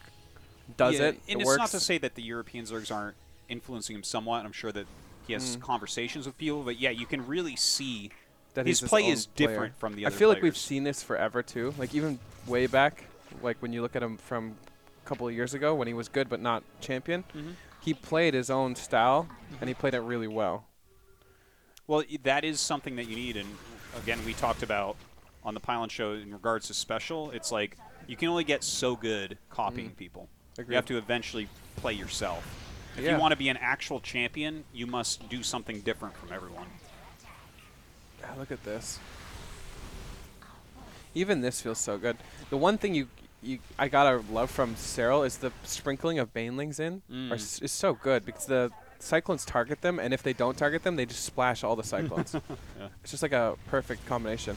And look at, now we have Broodlords out, and at the same time he's counterattacking with Swarm Hosts. Every time I think Swarm Hosts, and you also thought Swarm Hosts were not going to be that great. No, this game it didn't feel quite right. He doesn't give a damn. Yeah. Like, no, I think any other player would have had trouble with them, right? Like, watching his positioning and his decision making on all of it, like here. Yeah. Like here. The Storm Hosts have been at the top of the map for most of it, and then he rotated him down for this part, which was very interesting as well. The Swarm Hosts have been a perfect defense and offense unit for him this entire game. And just moving them around, he's not even using a Nidus. They're actually just moving to where they need to go in between attacks that would catch them and kill them. I don't even know how he did that, but it's pretty crazy because awesome. like one misstep and all these die. Yeah. But he's doing a great job. Suddenly Battlemech sees those and they don't have their locus. Oh, bye. You're all gone. Bye. You're all dead, yeah. Like, kind of getting on top of them. Kind of like right there. Yeah. I mean, it finally happened, but they've already done what they need to do. Oh, for sure. So at this point, it's already kind of too late for Special. I love the fact that Serral, I think he turns these around, right? Like, let's watch. This army has almost no AA, right? Yeah, not too much. So what the idea here is, you want to send your BC or your Broodlords across the map because he wants to trade this for good anti-air, right? Yeah. He wants to replenish this with Vikings and Thors or whatever. If you send the Battlemech or the Broodlords across the map before that happens, you can kind of catch him in the middle of the transition, right? Okay, but you're losing extra bases too. Like Serral just lost 2 bases on the right. or 1 base on the right. It's fine. Yeah. Because this is a killing move. But he loses 2 bases on the bottom. Is that enough of a killing move? Because right now, does Special have that? Here. Okay, no, he doesn't have that base. But, yeah, I mean, I guess he's not mining there. It's a bit of a risk, too, though, because you're putting all your eggs in one basket. If somehow Special had a sick AA and he kills this, that's a game over. Because now you've lost these 2 bases, you've lost your Broodlords, and you're stuck with a Ravager army. Because they are mostly moving low. I guess the Queens But at the coming. same time, if you leave your Broodlords at home to defend these bases that you already can't really defend because you're already out of position, this is like a snap call move, right? It's very decisive. It's extremely decisive. Hold on. How decisive is it? Let's see. Okay, what was the last thing the Broodlords were doing? They were coming down, I guess. Let's see where they were. They were up here. Hold on. Okay, so where are the Broods? I think this is before they even exist. Up. Did I jump back yeah, there? Right Okay, here they. We can watch this pretty fast. Okay. They're clearing this. Give me this. Just Control F. Follow the Broodlords the whole time. Yeah. Okay, so. So the army's moving south now. Okay, he starts moving this way. Hold on. They're attacking. Okay, so he's hemming and hawing here. He is sending them south. Hawing, yeah. He's deciding to defend, and then he's like, you know what? Actually, that's not good. So this wasn't as decisive as it could have been, because if he had gone directly, as soon as he saw these appear down here, he would already be attacking this. The safer play is always to deal with this, though, right?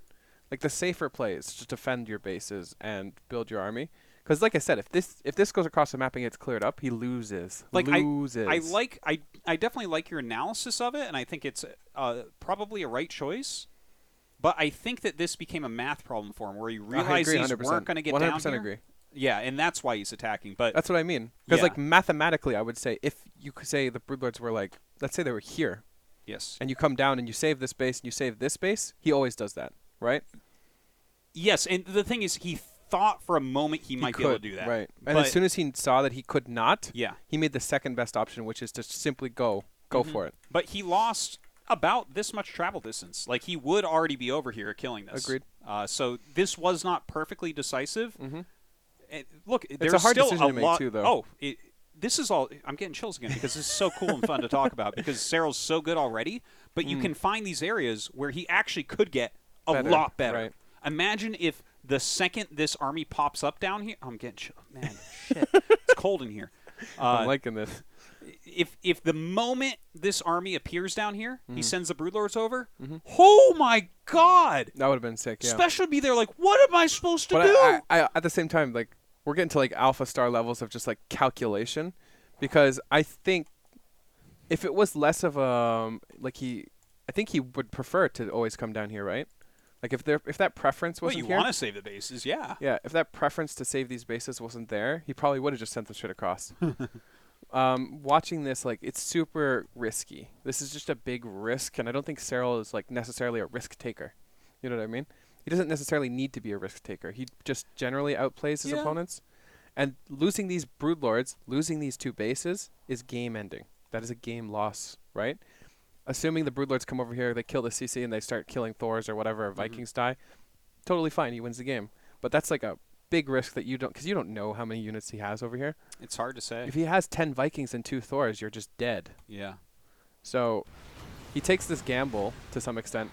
But at the same time, it's the best thing to do, considering he's losing these bases anyways. Yes, yes. And it could have been decided upon more quickly. Special clears everything at the bottom. Now he gets all of his corruptors up there. He has his queens as well. Look at these creep, too. Oh, it was actually incredible watching this defense.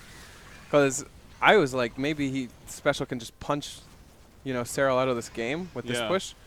No. It's not happening. The Banes were super impressive there. He even leaves his Broodlords basically undefended to just come over here and clear this. Yeah. It's basically undefended. Well, he's seeing Vikings join up with this now, too, so I think he realizes the entire army is down here. Yeah.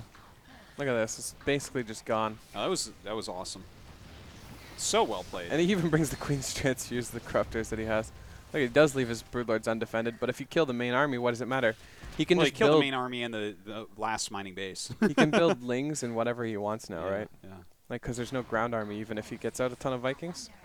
This was just really well played with Serral. It was extremely really well played. He was making, like, calculations on, like, certain things, too. He's really great. Wow. What a game. What a game. Man, we're going way over our time, but this is totally worth. Oh, yeah, we're almost at 3 hours, I think. Damn. We got 2 more games. 2 more games. Okay. We can do it. Port Alexander. Only 13 minutes. Yeah.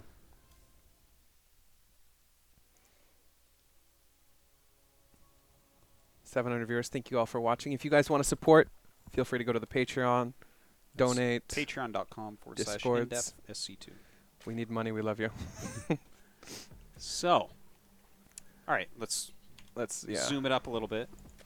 Interesting to note, Serral has not pool firsted this entire series, and he's still not That's pool firsting. true. Yeah. So it could be because he didn't know as much about. Special doesn't proxy rack so much. No, he doesn't. I can't remember last time I saw him do it in a tournament. That might be a bit of a mistake to not mix that in every now and then. But at the same time, like if I was special, I wouldn't mix it in now. I'd mix it in less meaningful times, so that it has to be in the back of your mind. You know what I mean? Like say group stage, you do it against a couple Zerg players that you probably favored to play. Yeah, it's a little bit sketch. Yeah. And I think time. I feel like you're actually doing it, or your time might be a bigger question mark for Serral. So he might just be playing safe because he feels like he's the stronger player, which he should do almost every time because he is the stronger player most of the time. Yeah, that's true. Now look at this Ghost Academy. What the hell? This game was like really depressing for me because he has a sick Ghost build. I think it's this circling. Watch this fucking circling. Is it this circling? Is it like Snipe Cyclone Hellion? Yeah, it's just Snipe Hellion. Watch this. Snipe Hellion. Watch this shit. Oh. Watch. Just keep watching. It gets me angry every time. Oh. How does this happen? And look where it goes. Oh. You could not have a word. It's just one Zergling. It ran by 2 Hellions. Little did that Zergling know when he hatched out of an egg just moments ago. Yeah. Yeah, the commentators are like making jokes like you should split the prize pool with that Zergling because that's incredible scout, you know? Yeah. That never happens. But this is the one game where you don't want to show that building so early on. This just felt bad, honestly. Yeah, I mean, at this point, it's knowing that this is coming. It's such a pocket build. Really, only he and TY ever do this build. It's not great build either.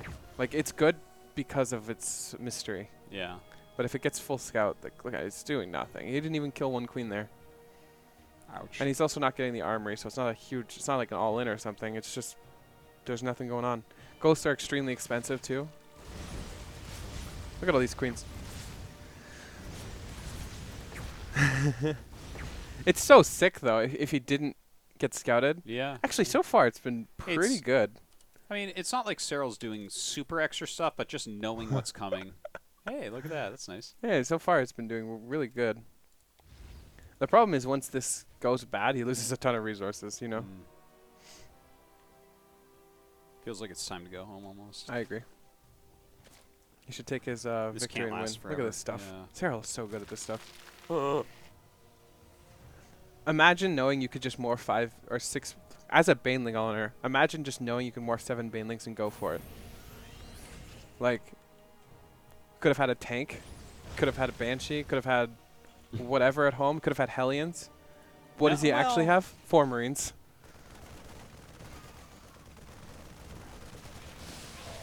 Well, what, Artosis? Well, what? Look at that. Oh, my God. How does this game go on for another 7 minutes? Oh, man. This could have gone a lot worse. That was 2 Banelings? Yeah, he actually didn't lose as many as he could have lost.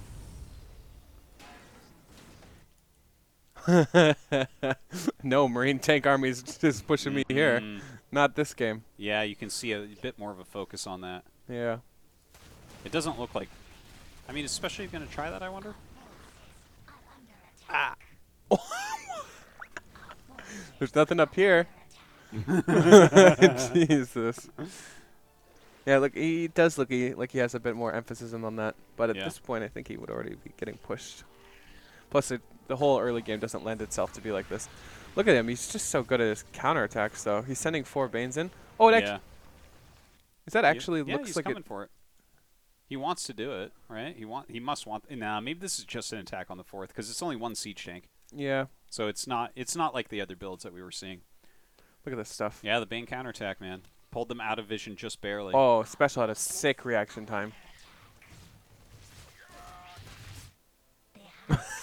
Banes go back to hide again.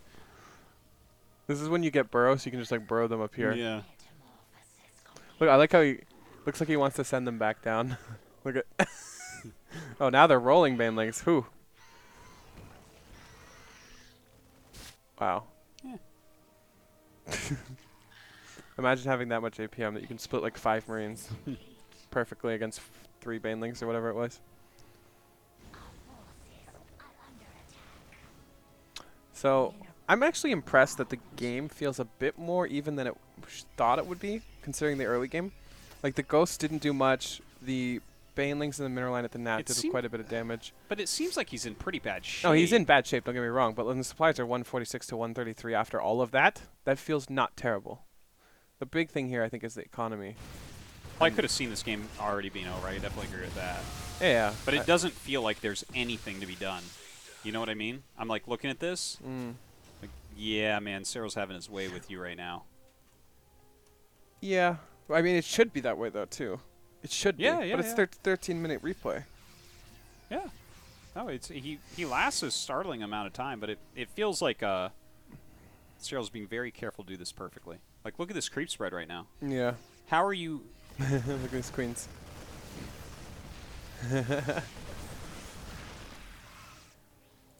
He's so good at these run-bys. I think if any of these Terran players want to be good against Serral, they need to pick up on these run-bys, like the run-by patterns. It'd almost be nice if Terran had Overlord, so you could just leave like something here, you know? Yeah, like I think sensor towers are got to be a big play in dealing with Serral. Because he's just so good at pouncing on you when you're not expecting it. Yeah. The thing is, we've seen when people do make the sensor tower, he just puts Lings right on the edge of it. So it's like, how far are you going to build that out? It's true. Very true. Did you see that one Marine there? Yeah. That was almost like I was saying. Yeah. That was like the Terran's Overlord. Yeah, he's starting to look for it at least. This creep spreading, or creep spread clearing bio army. So supplies. Yeah, this just... I really don't think Special's in as bad of a spot as he should be right now. Yeah, I thought the game. Well, if I hadn't seen the timer, right, when those Banelings rolled in the natural, I'm like, well, this doesn't look recoverable. But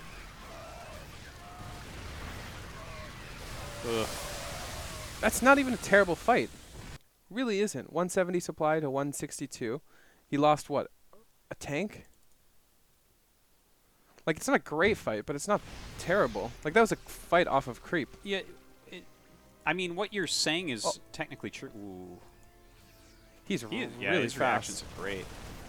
Like, what you're saying is technically true, but I always go back to, the fact that Special's army is not really getting better compared to what Serral's is. No, I agree. Right? He's just buying time. He has his 5th base up. He can trade this stuff at a slight disadvantage, and, all we have is, like, the siege tank count isn't really hitting, like, a break point. It's the medevacs are getting reduced occasionally. And the tech isn't going up anymore for Special. I agree. This is actually just like a 3-base try and kill them army, you know? Yeah. Well, I think it's a good call. Considering you're so far behind. Yeah. From the beginning of the game. And this is probably why it's felt not so one-sided, because Serral keeps attacking into his like, trying to kill you push. He's trying to reduce it as well, which is really great. Again, Lingbane Hydra that's where it really shines, is in reducing your powerful units. They like trade kind of well against that, and then you're like, yeah, Yeah, if this was Lingbane Muta, he might just die, honestly, because he doesn't have that much of a power punching kind of army. At this point, this game is basically over. 83 to there's no 4th. He's also not able to find any. His army, I'd actually like him to try.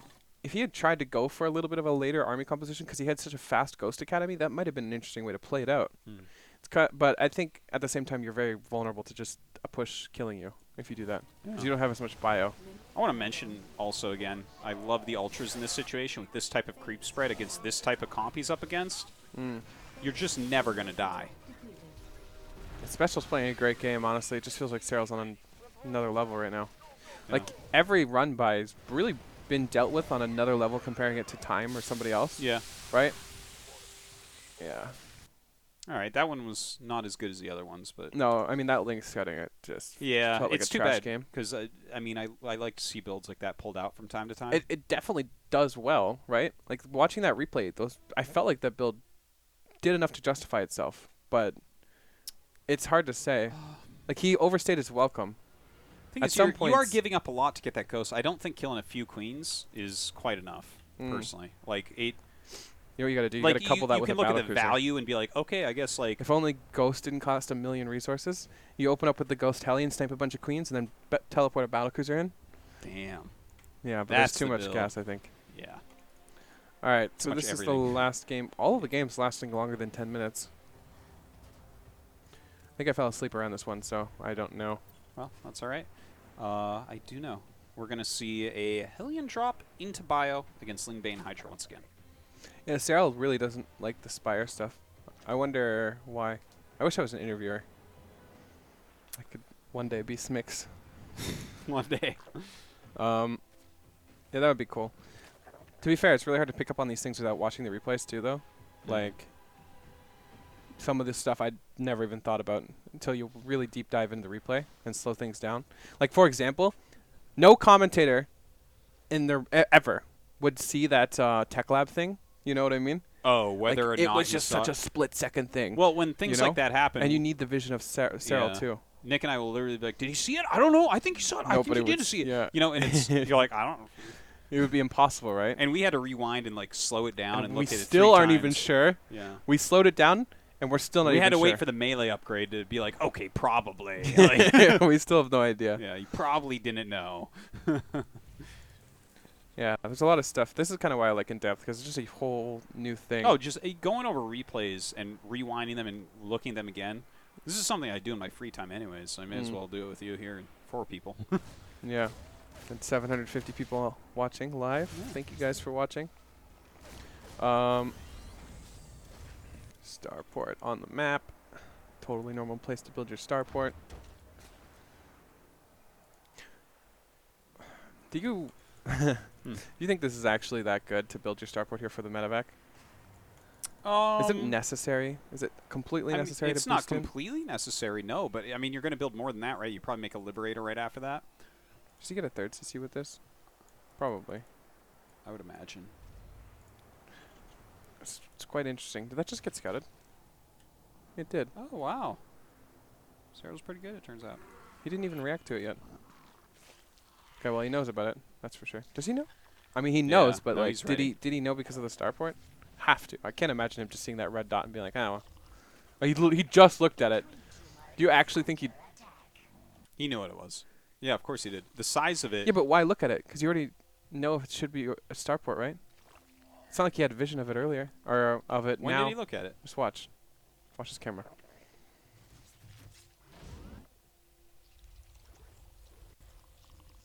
I saw him look at it. Look. Yeah, he did. He glanced. You think he didn't see it as a starport until then? It's possible. Because it's a starport at this point, right? Unless you didn't know. It's not like he has vision of it, so it's not like you can see if it's still building or something. 100% he looked at his mini-map in between when he scouted it and when he looked there. So he knew something was there, and the thing is, it's not going to be anything else. I know, that's why I find it interesting. There's nothing else it could be. It's not a barracks with no add-on. It can't be anything else. It's not a factory with no add-on. Okay, it has to be a starport. That's the only thing that it could be. So he had to know. The thing is, looking over, everyone does stuff like this occasionally. You've already scouted things sometimes and you look, right? Sure. You just glance back. Sure. I'll scout a robo and then I'll just jump back and look at it real quick and jump back. It's just interesting, right? Because there's no way it's anything else. Yeah. It almost makes me tend to feel like he thought it was a Hellion drop. Like he scouted the starport but didn't even realize he scouted it. But he thought it was a Hellion drop already. And then he saw it. He's like, wait, I scouted this, you know? Yeah. And he glances over. He's like, wait a minute. I saw this, you know? Yeah. Because he doesn't react. Normally, you see a starport like that, you send a link to it right away or something. You know, why not? Yeah. See if like a Liberator pops out or something like that. Why not? But he doesn't react to his ling coming back. It's just interesting. Yeah, can't say for sure. Really to say on it.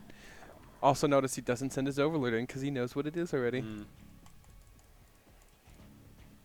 right, so wait a minute. Where's the third CC? Yeah, it's much later than I was expecting already. Yeah, he's adding quite a few racks. Huh. I had a point about the third CC being delayed earlier, and I don't remember what it was. Wow. Yeah, that was bad. Surprising amounts of damage. Do you feel like Special's playing sub-specially? I don't know how to explain it. He's not. Yeah, no. This feels like desperation. He wants a win. Like especially before like the Ghost Academy, that just felt like it's not special to like have Oh it no, just he a does Ling that sometimes. No, but a Ling to just come in and scout it. Well, I mean, he could be flustered. You know, he played some It's almost very like the good round games. of 4 curse has shifted up one, and now it's a round of 2 curse. We'll see how he goes through the rest of the tournaments. Well, and then if it's a round of 2 curse, it might just be Mexican Serral's Sioux. better than. Maybe. We could have the Mexican Sioux on our hands here. Damn. I really wanted to see him win because I think he's well deserving, but at the same time, Well, Serral. Serral is also well deserving. Yeah, that's the problem. Everybody's well deserving, to be fair. Yeah.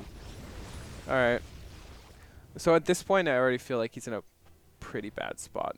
Third CC seems quite late compared to others. The lateness of it is the real problem here. Like maybe he gets a quick second factory or something, and this is going to be. Oh, that's the same starport. Never mind. It's like what?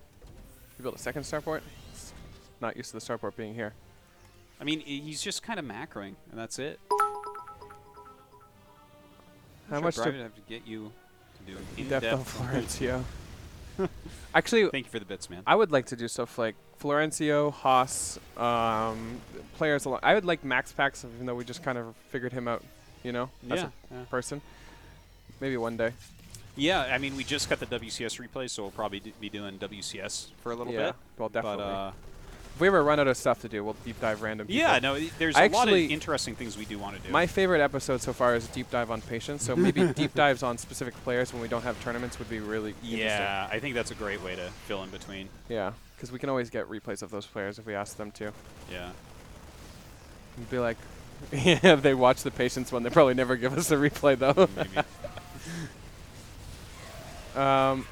The trades here haven't felt that bad, honestly, but at the same time, look at him, he's doing this run by again.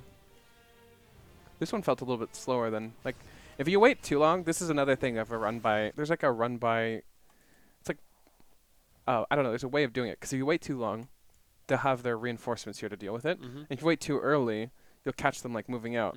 So there's like a perfect timing, this one feels a little bit late. Yes, and it's also not very many units.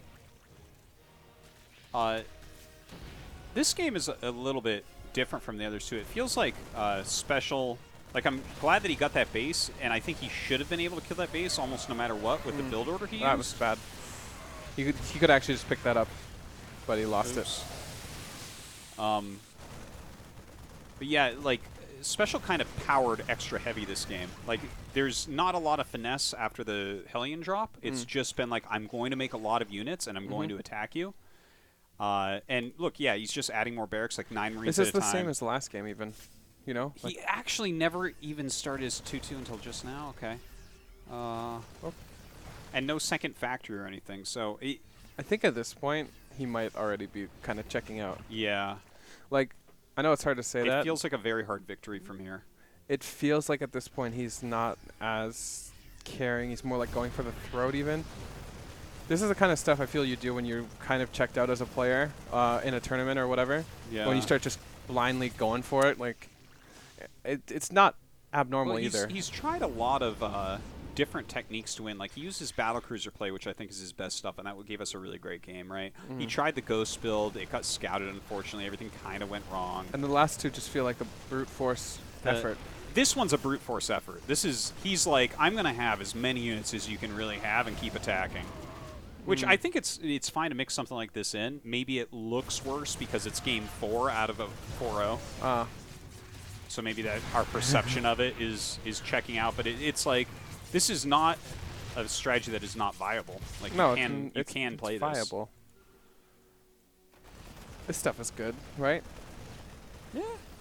I mean, this overall idea of trying to siege tank push up in that goldish area and then drop into the main, which is so far around to go, especially with Lingbane Hydra, since Serral just doesn't use mutas. 2 Storm Hosts. Why did every Serra gets? I feel like this is an accident every time. Switch your hotkeys. What's going on? I unhotkeyed the swarm. So if I'm making it, it's it's a very rare game. Okay. It's a very important thing that you have to click on. Yeah. I do the same thing with ranged because I'm like, I almost never go ranged if I don't want to. Like it's very rare. I'm like I'm like a Ling Bang guy forever, right? Oh, ranged attack. Yeah, I'll get it instead of melee, and I'll be like, fuck me, because I don't build Roches ever. But yeah, he's so good. Serral's just like great at being everywhere and having full vision. Also I watched that game with the Overlords, and he didn't send them all at the same time. He was sending them periodically, which we thought was interesting. Serral just ping there. An accidental ping. Isn't that like Alt-G to ping? Yeah, maybe. How would you accidentally do that? Oh, wait, no, there's a ping button, though, next to the minimap. He could have gone to click on the minimap and accidentally we click can't there. ping on the game, but... I think I've pinged something before in a game. Even now, kind of... Just, it's been like special trying to fight a brick wall for like the last, I don't know, 10 minutes. He got the 4th, and that was good. I think that the real big issue this game, if I could, see the one factory. If you're going to play a style like this against Lingbane Hydra, it is my opinion that you must get the second factory and produce a lot of siege tanks. Yeah, or a million bajillion mines. I've only seen Maru do that successfully. it's against Lingbane Hydra. Literally only Maru It's so ever. great. If you're good at the game, it's amazing. Yeah. Like really good though. You can't just be like good. You have to be like Maru good. Yeah, that's the only person I've ever seen succeed with that against Lingbane Hydra. It's very good. But I don't think that that's even special skill set. But if you get the second factory siege tanks, maybe this. I don't know. I mean. Yeah, I mean tanks feel really bad against Vipers, but then again, everything. But I'm feels talking. bad. You're trying to hit a timing before that. You know. Like even now, the mines are doing pretty good.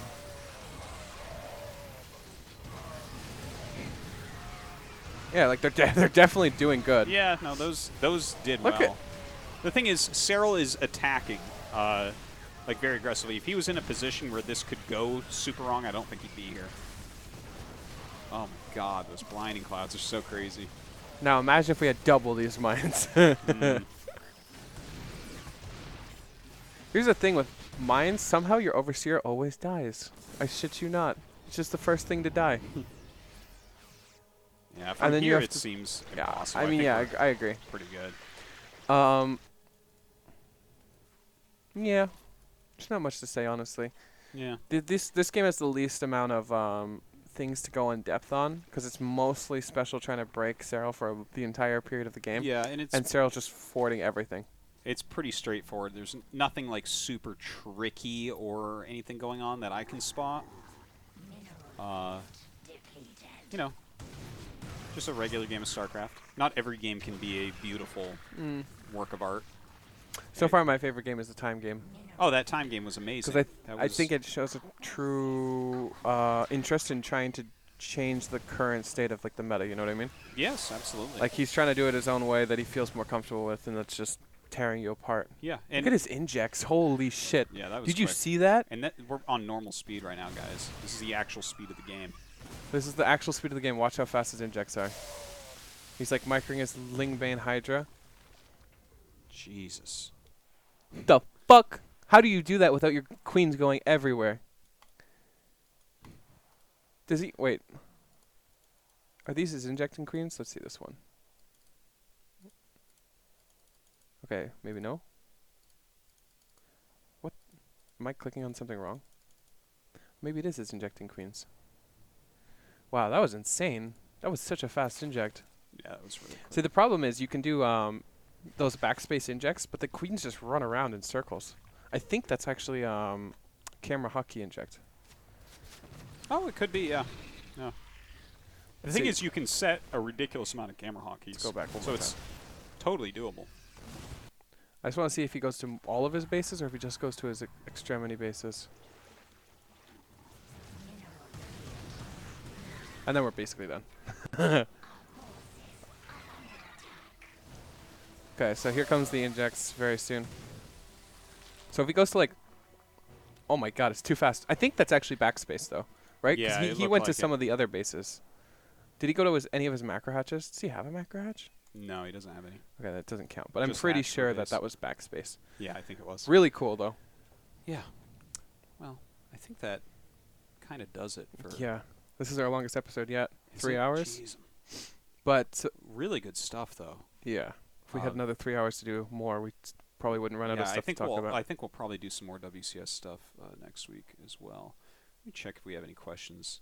Guys, if you are on Patreon and stuff, please check out the Discord and leave some questions. Okay, we've got some stuff in here. All right. Nice. So some new messages from Hawk Audley. And by the way, if you want to leave questions for us, we really appreciate it. We're going to have a regular questions channel. Do we have that yet? No, not yet. Oh, yeah, without the... we'll have we'll get that up. Question channel for everyone. We don't want to take questions just out of the chat or out of the Twitch chat too much. Incentivize supporting us is basically what we're trying to do. And get in the Discord server. If you ask, if you're a supporter and you ask a question, we will answer it 100%. Yes. Okay, Hawk Audley says, how do you feel about the differences in map design in SC and SC2? Empty space, variety in high ground positions, general map shape, temple, rocks. How would a game handle being played on a map from the other version? So, actually... it would be really bad. Yeah, well, I mean, there's very specific things you have to do to balance both games via maps. Interestingly, we were actually originally going to do a map episode this week, but obviously WCS just finished and we got the replays in time, so it's pointless to do that. We need to do WCS, but we will be going over at some point the new ladder maps, which I'm very excited about. A lot of people are like talking trash on like the slowing and there's. I'm really interested too. I think we should definitely do a deep dive on it. That stuff is more like StarCraft 1 stuff, where it gets very tricky and there's some very precise, weird things that can change it. I feel like that's been missing in StarCraft 2. Certain things can never go the other way. Like for example, you can't have natural ramps like some of the Brood War ramps are. Like Zerg players or Protoss players will just die in certain situations, like third bases. Oh. What was that? $3 donation. Oh, thank you. Appreciate that. Think Time could be GSL level player. Yes, he's already been in GSL. Yes. Go ahead. What was I saying now? Oh, yeah, so third bases in Brood War are totally different in StarCraft 2 as well. Like, if you have really exposed third bases, Protosses will die to, like, Ling Hydra or whatever. Like, certain things are givens for StarCraft 2. Reaper jump spots, whatever it may be. It's a totally different game. But certain things like levels and ramps in the middle of the map, I think, can totally play with each other more. Both StarCraft can kind of switch out those a bit more. To be fair, Brood War ramps are really weird, and the high ground is way different in both games. Yeah, it functions very differently. So that is also a thing you got to consider. I think there's miss rates and stuff, but that doesn't really exist in StarCraft 2. Yeah. I'd like to mention that, and I think you feel kind of similar. I feel like we should have more than just 2-player maps in StarCraft 2 right now. 100%. Maybe fixed spawn 4-player maps or something like that. Fixed spawn 4-player maps. I also thought 3-player maps would work, because the problem with 4-player maps is you have a chance of mis-scouting completely. I would like to see how that would truly play out, because we had that for some time, and I was one of the biggest complainers about how stupid it was playing on Whirlwind and scouting Zerglass as Protoss. Yeah. Oh, fuck that. No, yeah, it's bad. But at the same time, like it makes a huge difference in StarCraft 1 how quickly you scout someone as well. And if you scout them last, you're like, well, that's something you mentioned when you're talking to your friend about the game. You're like, yeah, I lost, but I scouted him last. Right. No, I agree. I'd like to see... I want to see like a 3-player map. A 3-player map, a well-done 3-player map makes sense, because you still can scout them, but you have to invest some resources into scouting them correctly. Yeah. And at the same time, it's different map. It's like unique. I feel like... we got to a point where a lot of the maps felt really similar this past map pool. They were all pretty good. Year Zero was one map that stood out, and all the other maps are kind of similar. Like they're different. Don't get me wrong. I'm not saying they're exactly the same, but no map had extraordinary features. And now the next map pool has many maps with extraordinary features. I don't know why we can't find like this middle ground, right? We always have like these map pools that are just clusterfucks. But I'm really, really excited. A lot of the maps look really cool. Yeah. And we have to do a map. Yeah, we want to look more at maps. We actually just want to look at everything like hotkeys, maps, all that stuff. So thank you for the question, Hawk Audley. We will definitely revisit that at some point. From Arya, how do you explain the current dominance of Protoss in Korea lately, like Super Tournament and GSL Season 2? Is it just a meta shift? Example, new aggressive builds and rushes, or do you think there is an underlying issue? I don't think there's an issue per se. I think that we, as Zerg and Terran players, need to react to a lot of the stuff that Protoss produces. And it seems like currently there are a lot of new things that Protosses are doing. And as for the battlecruisers and all these other things that players are reacting to, you just need some time to adjust. And it's so fresh in our minds, really is, that there are a lot of things we're dying to that we're not necessarily prepared for. I don't think Protoss is broken. I think there are aspects of it that may or may not be overpowered, but at the same time, we can't really tell because we haven't had enough time. Yeah. For example, you go back a couple weeks, I thought battlecruisers were truly broken. Yeah. I was like, there's no way to deal with this stuff. They blink over, they kill a bunch of drones, they kill queens, they come back, they blink again. You know, it's just, I thought there was no way. But then when you watch Serral, you're like, oh, these aren't even that great. And it's only been a couple weeks. So it's probably the same thing with Protoss and a lot of their robo timings. So we need time to develop the meta. If it continues this way for months, then maybe it's another discussion. Yeah, and it really needs to be mentioned that whenever aggressive builds come out, obviously if it's a build that's actually any good, it's going to have a really high win rate at first. At first, right. And that's what we're seeing because the player who attacks is the one who's learning more every game. It takes a lot longer to learn how to defend. So, like, if a new RTS comes out or something, you should be rushing all the time. You know, it's just the way it is. If when you look back on some of the builds, you can see this happening. For example, remember when everybody 2-Rex'd? Or remember when everyone mass reapered? Sure. All those times, people did that stuff. The win rate was insane for a really long time. I think there was time where we had to explore the possibility of it being imbalanced. If you go back to, thanks for the bits, Beyond in BlizzCon times, I think Reapers were truly imbalanced back then. Yeah. And once we changed the game, because everybody was doing it and everybody was dying to it, and there was no way of figuring it out. But we haven't had enough time yet. Yeah, and to be clear as well, something about balance in general. It's hard to tell if something's in balance, except in the very early game and the very late game, because there gets to be so many steps. Like, for instance, if a proxy Reaper, one of the ways that we knew that was imbalanced is there's only so many things that can happen in the first 3 minutes of the game. And you can eventually just go through them all and be like, none of this stops it. Exactly. Right? Right. Whereas you get later and you're like, there's about 1 million different things that can change. And a million different things that can go wrong before you get to that point, too. Yeah. So. I agree. Okay. Good question. And we'll be looking more into... Our last episode was about the Immortal pushes, because that's kind of one of the chief things that people are worried about. And we're going to do more stuff on that. Yeah, and to be fair, the Immortal pushes currently do feel really strong. But again, we haven't had enough time. I think if we had a couple more months of this being the way it is now, could probably say for sure. But yeah, we'll have to see how the meta develops. It's too early, I think. Yeah. All right, well, that's all the questions that we have in there for now. Please stay posted. We're going to keep working on this. And thank you to everyone for checking it out. And check out the VODs on YouTube. Check out the Patreon for us, patreon.com/indepthsc2 and all that. And that about does it, right? Yeah. Okay. Very cool. Very cool. Guys, thank you for watching. And we will be back next week with the show. And I'm sure you'll see our lovely faces before then because all we do is StarCraft. All right. See you nerds later.